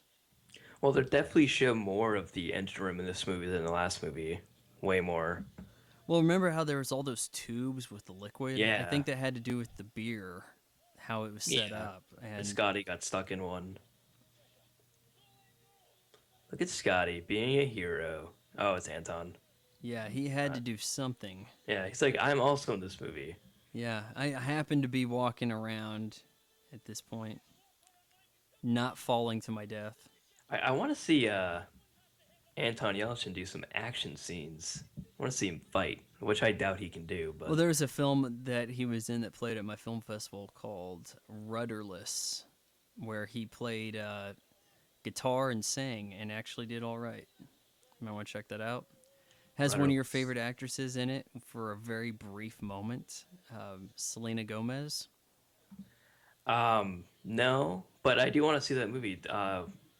Billy It's for, Crudup or whatever yeah, was in that. he was really good, and it's the first movie directed by that ugly guy from Fargo, Can only be either William H. Macy William or H Macy. oh, was Yeah, him? Okay. actually, there were several ugly guys in That whole Fargo. movie's full of ugly dudes Yeah, and come to ugly think of women. it, I wasn't very descriptive. Because you got to remember Steve Buscemi is in that movie. Oh yeah, he hardly even looks human.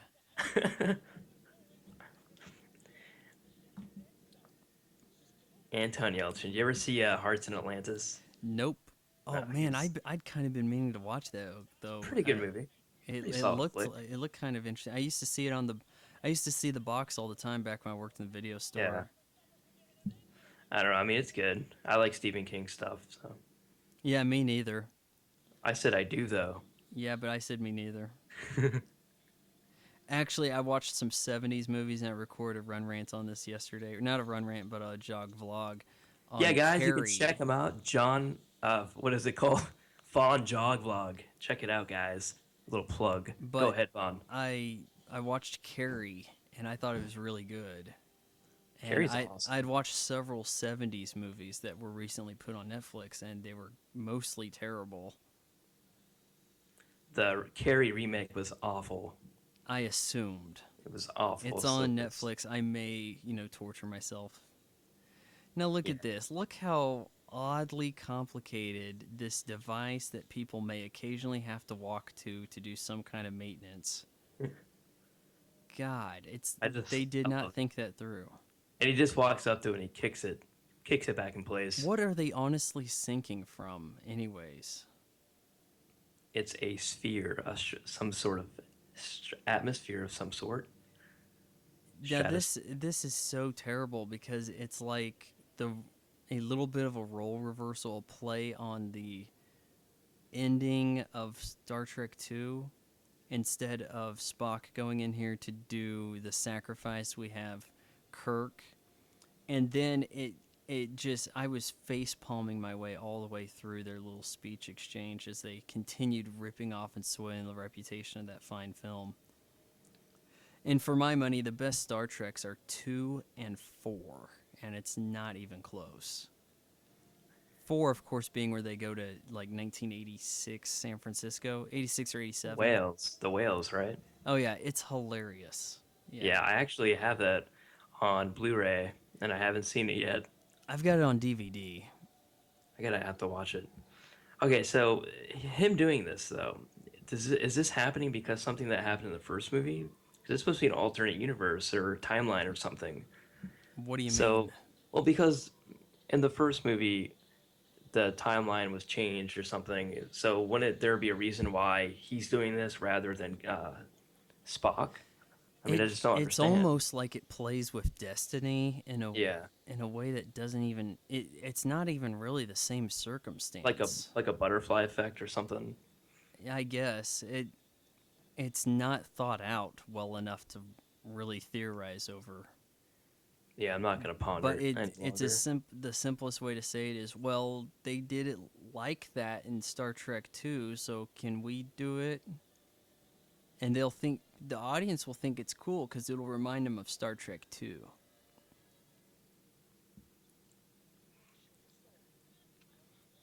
Is the Yeah, well, next one going to be an Into movie? I mean, how are they naming these things at this point? Star Trek I don't know. 3 is going to be called what? Star Trek Into Rebootness? Into Gorn territory. Yeah, that was the same thing. You better get down here. Better hurry.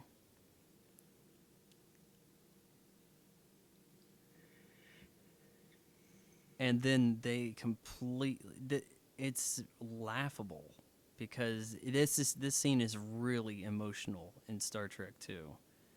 And there's some kind of finality to it because they don't have like Khan's blood healing people.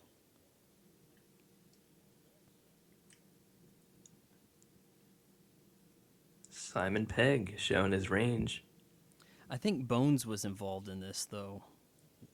They had McCoy telling him not to do things. Except Simon Pegg is more of a audience favorite, I guess, than Carl And Urban. J.J. Abrams kind of shows here that he can't do drama. One of the scribes on this, the worst writer working today, Damon Lindelof, a Pandamon, if you will. He completely destroyed Prometheus, and Oh, I know. yeah, the weird thing about that is it's like the Alien franchise. You're kind of thinking three ruined it, but on its own, three is actually pretty well made and everything. And then even at the fourth one, you have who will later be an esteemed director on that, and then you start to get to like the Alien versus Predator stuff, and it's like, oh, people hate those, and you kind of think it can't get any worse, and then Prometheus happens. Damon Wasn't Lindelof, the guy who thought it'd be hilarious to string people through what, like 5 seasons of a TV show just so that they can find out that it was all fake the whole time, that everybody died on the plane crash, and here he is going, well, I'm not too creative. How about if he just says like what he said in the other movie 30 years ago? Yeah, that'll be a good idea.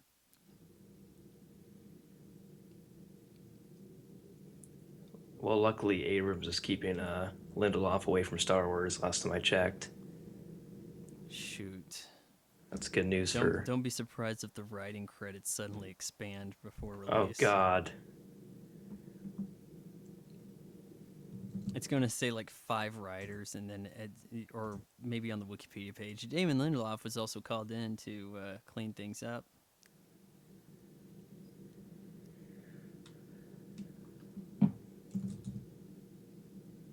The hand gesture doesn't make quite as much sense from the other side of the glass. Plus, these guys are not that chummy with each other. They didn't get along for at least half of the first movie. yeah, But they also made kind of the sin of having a hit and, with the goal of the reboot. And though I didn't actually think it was a reboot at the time, but they certainly wanted to make some more Star Trek movies. What took them so long? Because the original that was supposed to be out in 2008, like December, and then it was held off till like summer. Then this one comes out in 2013. It's like, wow, you guys drug your feet on that, didn't you? You should be rattling them off like it's a Bond franchise. yeah. I doubt we'll see another one until probably like 2017, 2018 or Oh something. yeah, the way it's getting held up. 2017 could be generous even. Yeah. 20 Now, Con, this just pissed me off. yeah. And he's doing that because Shatner did that in the previous version of the story. I mean, that scene is not sad to anyone who never watched the older Star Treks. You know what I mean? It's not even The sad, shame really. of it is that people who have not seen the prior film, like, they kind of thought that was a good scene, and they don't know why. Get some There's things they futuristic. like about it, but that's only because it ripped off something that did it much better. Yeah. But to people who are aware of the source material and the inspiration of it, they should be like yawning or angry. And a lot of these movies coming out now that they get a lot of hype early on, but you go check out the most relevant review listed on IMDb among the users, and they're all like 1 star. Here's everything that sucks. 900 out of 1,000 people agreed. Like it's really something quite telling to have movie getting slammed on its own page on IMDb and people standing behind that. Now, And this Jay. probably wasn't necessary because we Yeah. know we could have just put rings in water and taken out buildings crazy effectively too. And J.J. Abrams destroys downtown San Francisco. It's not enough to blow up one building in a blockbuster anymore. You have to blow up like entire planet, entire Yeah. city. Like thousands of people have to die. In Terminator 2, they blew up one building and it was like, oh my god, that was awesome. And it's like, okay, well, we have to keep blowing up more buildings, people. Like, people aren't going to be settling for that. And also, we have to blow up, national sites, famous sites. Alcatraz getting destroyed. Imagine the death toll Oh, and how God. many people could have been saved if they had just blown up the Enterprise earlier.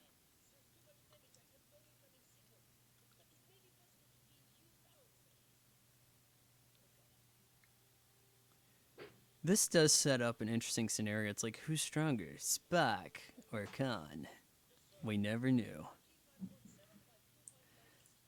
And in the Star Trek, it kind of sets up like a weird pseudo fight club. It's like, well, what if Worf fights Data? Well, then what if he took on the winner takes on a Vulcan? Like, how do these people really compare? And what you basically learn is that humans are the weakest. Exactly.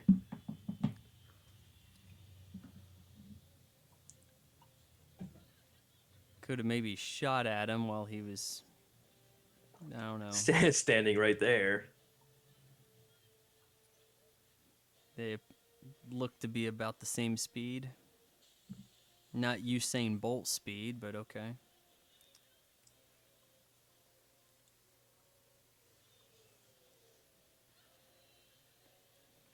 Oh, he does have a forehead.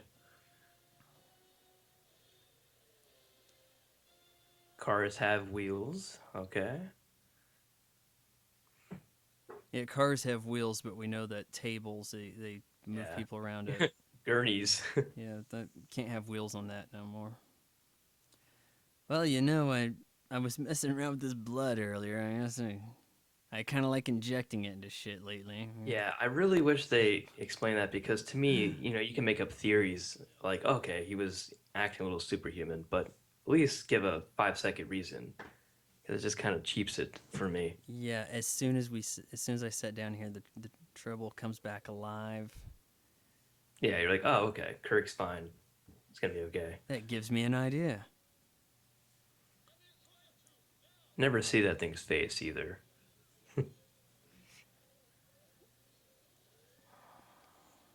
Look how fashionable everybody is in San Francisco in the Oh yeah, future. Like, I don't see any weird hipster bearded punks with plastic eyewear.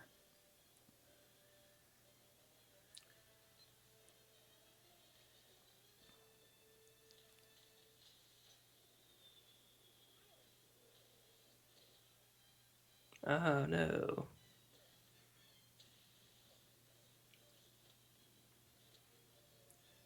It would depress somebody if they were into these movies and then watch the other, like, dozen Star Trek movies.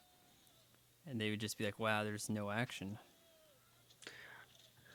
I do like how they threw that Vulcan grip in. That was pretty cool. Yeah.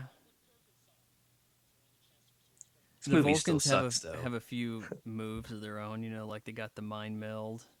Yeah, He did a little bit of that earlier. I don't think they really got a lot out of it. no. This looks good. I mean, I didn't pay attention to the Oscars, so I don't know what won compared to this in the effects. Do you have any idea what won effects last year? Last year, I feel like this did, No, but this was nominated. yeah.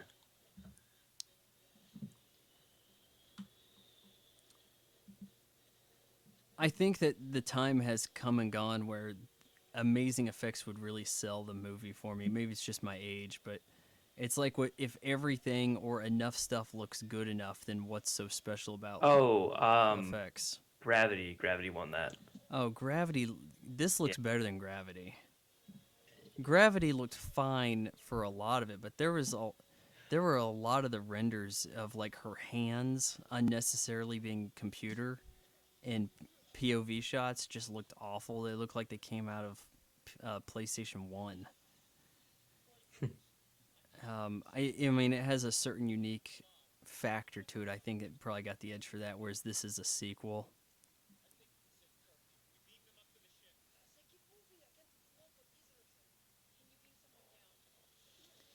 We need you to explain how come you can't just end the sequence now. Well, okay, fine. I can get somebody else to fight him. Who can we send? A chick. Okay, good.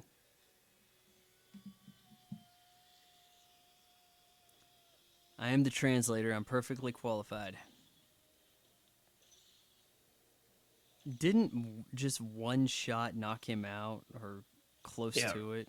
Yeah. Unless he was faking it, but who knows? I think to some degree he was faking it, Yeah. but now they're just whooping up on him like he's some end of level boss. Like this is Streets of Rage. We could use some more beat 'em ups. Like there's Yeah. a lack of genres in gaming right now. There are driving games, there's FPS games, and then there's Grand Theft Auto clones, and that is it. And quick time games like Walking Dead. Oh my god, don't even remind me. All that Telltale stuff is ruining gaming. For people to call those games takes so much away from stuff people should be playing. I call it, I don't consider it a game, I consider it interactive It's an story. interactive Yeah. story. Yeah, it does a disservice to games to be calling it a game. And the game of year, it's basically game of the year on name recognition. No one would be playing those if it wasn't for the fact that they're all based on something licensed that people already like. Back to the Future, Jurassic Park, Game of Thrones, you name it. Kind of like those terrible vinyl pop figurines that look like nothing, but they add like change the guy's hair color and they say, "Oh, it's Captain Kirk, whatever." Daryl from The Walking Dead. Everybody buy this. Okay, so we have Kirk. He's alive because he's got con blood. I don't know. How would you feel about that? Would you be like, no, he's inside of me. He's going to take me over? I'd be happy to be alive. But I would be a little worried about that. And the plan is to, what, just keep everybody frozen?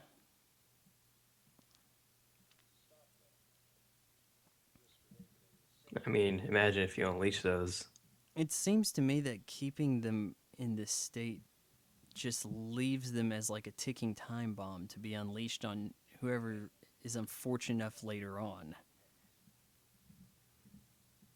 Yeah, I don't want to see Khan anymore in any of these movies. And what are the odds he gets brought into the Star Wars fold? Oh God. Well, he isn't Benedict Cumberbatch. Isn't he in the Star Wars?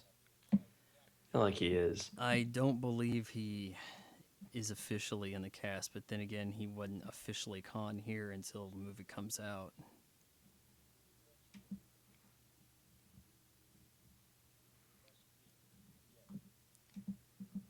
Everyone leave the speeches to me.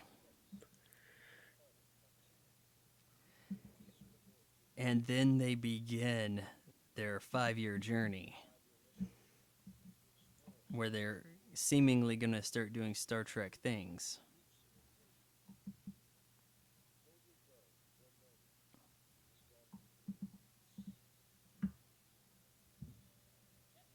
Any idea what the plot is for Star Trek into whatever's next? No, I don't know if they released anything about that yet.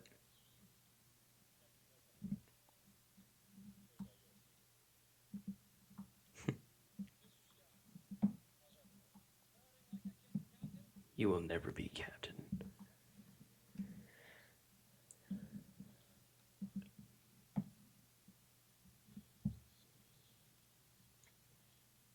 Oh, you know what? I wanted to talk about this earlier. The director of the new Star Trek is actually Justin Lin from Fast and Furious. Uh, I Yeah, feel like he really brought new life into the franchise with Tokyo Drift. yeah, that was pretty good. I love that movie. I have watched Tokyo Drift on cable. Like, it is almost the new Predator. Like, if it's on Yeah, TV, you end up watching it. I think Predator is like the perfect cable movie. exactly. But Tokyo Drift really had. Okay, the beginning's terrible. Like, the part in America is awful. It's like, oh, Yeah, come on, that Rust Bucket versus a Viper, right? I mean, though it is a kind of nice race, but the everything that leads up to that, it's just like, come on, this is lame. Whoever wins gets me. I hope he has better dialogue to work with in the new Star Trek. Here's the original Star Trek theme song at the end. When people are leaving the theater, that's when you shove some of this stuff in there for the diehards. I kind of feel like it's sort of a backhanded compliment, though, to be like, "Oh, hey, yeah, we included you. Did you sit through the credits? There you it's go. It's kind of written by it's kind of Damon a fuck you. Lindelof. Yeah, Pandemic awesome. Lindelof. Yeah. If I haven't checked, but if he's at all connected with the new Star Wars, surely there's going to be some kind of riot. I know something is going to go wrong. Something is going to go batshit insane with the new Star Wars. Just people can't put a finger on what it's going to be just yet. Like maybe it's going to be Luke Skywalker is the new evil. And it's just something to I think really that'd be upset awesome. everybody. Now, just something that we like, and that's out of character for who and who, whatever. I already know that Han Solo is going to be dressed like Mal Reynolds from Firefly.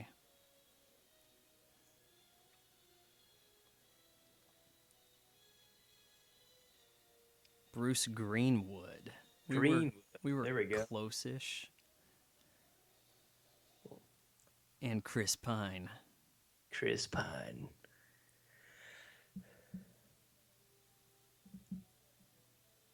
Well, what do you think, Vaughn? And now Is it this better music, God, I'm than trying the to remember '09 how. version? Okay, so we had it was kind of like the Star Trek original series music followed by a bit of the second movie's music. You know, the first movie, Star Trek the Motion Picture, the theme for that is used. Most people think of it as the Star Trek Next Generation theme. All right, so how much did this movie suck to you? Uh, I don't, I wouldn't say it sucked. I don't like it as much as I like the first one or the, reboot, if you will, the 2009 version. I mean, it's just some of it just felt cheap. I don't like that they went back to Wrath of Khan, because in the last one that he did, it didn't really, rip off too much of the older series. It was a lot different. But I don't know. I like Benedict Cumberbatch as Khan. Honestly, I thought he did a pretty good job as Katie and Kelly being a Cockrell. villain. Those were the two twins. Oh, okay. One of whom I pissed off. Yeah, Yeah. I mean, I don't know. It was a good movie. It's I gave really it a 5 out of 10 on IMDb. okay. But the thing is, like these movies anymore, you get like $190 million budget. Yeah. There are the checks and balances to keep it from being a total RoboCop 3, but you have to be alarmingly disappointed with the direction things go in the writing, and I think a lot of the rest of the movie suffers as a consequence to that. I mean, as long as you go into this movie not, as a Star Trek fan, if you're not That's the expecting it problem. They're to tailor, making Star yeah, Trek movies for non-Star Trek fans yeah, and I don't because like that. they see that as there are more Star Trek fans than there are Star Trek fans. So if we get Exactly. them to like the movie instead, we make more money, and it's all about grabbing money. With Yeah. Star Wars, isn't there enough Star Wars fans they can make a Star Wars movie for Star Wars fans? Yeah, and that's why I'm actually looking forward to that Star Wars movie is because I think that they're gonna make it for the fans, and therefore, because there's so much more Star Wars fans and Star Trek fans, I think. So I'm looking forward to that. This movie, it's a good movie if you don't know anything about Star Trek lore, which to me, I don't know a ton about Star Trek lore. I know enough to get by in life, which is none. You don't need any. So, I mean, I like the 2009 version immensely. But now I go back and I watch the older Star Trek movies, and I see where they're ripping off those movies, and I don't like that. But you know, I give this movie like a 6 out of 10. Honestly, if I first came into this movie without any knowledge, I'd give it like an 8 out of 10 because I'd be a generic It can be moviegoer. difficult to grade movies today when there are so many movies that are reboots, remakes, rehashes, and you have to go in with some knowledge of what they're stealing from. And if you don't, then you don't know how unoriginal it can be.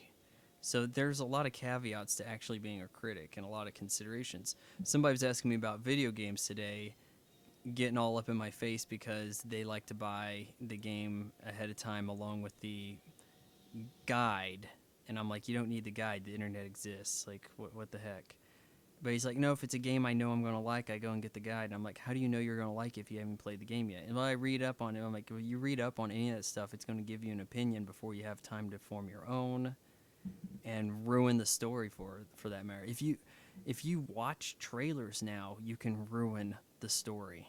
So it's a bad deal for everybody, really. I mean, maybe just watch the teaser and then look for the day it's going to come out, and that's about it. I've gotten about to the point where if there's something I thought about watching later and I see a TV spot for it come on, I shut my eyes and then start humming Duran Duran. And that's all you can do because nowadays trailers aren't, put out there to tease you. They have to put a separate teaser to tease you now, which I don't like. I like being, just intrigued, like, okay, that looks good, I'll see it. I don't want to know, oh, I'm Somewhere looking the forward bean to counters that. decide that intrigue doesn't sell, that people need to know exactly what they're getting, and they show you the ending of the movie in the TV spot during the Super Bowl. So it's tricky. It's hard to be Yeah. a movie fan today if you can still be one. Okay, guys. Well, we've made it through a lot of the creds here. I was gonna try to name a whole bunch of Jews, but I see a lot of Asian names. Um, TD, Lei Zhang, Lei Lei Zhang. Zhang. I think that's actually pronounced John, but yeah. Well, we know one Jew, Damon Lindelof. Oh well, we know two, J.J. Abrams. Oh, of course. But oddly enough, we our leads were Jewish in the original uh, Kirk and Spock, and not so here. But so I guess I couldn't rightly accuse them of hiring from within exclusively. But they made sure that the easy jobs sure went their way. So how long are these credits? You know who really puts out a lot of credits is W.S. Anderson, Paul W.S. Oh, Anderson. yeah. God, I thought that Mortal Kombat had the longest credits ever at like 9 minutes, but I think Aliens versus Predator has a 14-minute credit sequence. Wow. Yeah, astonishing. Well, guys, if you made it this far, definitely feel free to leave in the comments some recommendations for Netflix Comments movies. are our friends. Yes, Yes, please comments comment. tell us what to do different. Do you like the stereo setup? If not, then say something. All Do you right. want me to See, use a Russian accent the whole time? I don't care. Just let us know. I'll do it. I and mean, I whatever gets think I views. think up next we may go. We might do another James Bond. We might go through the Star Treks. We might go through the Jack Ryan films. So stay tuned. Bye. Bye bye.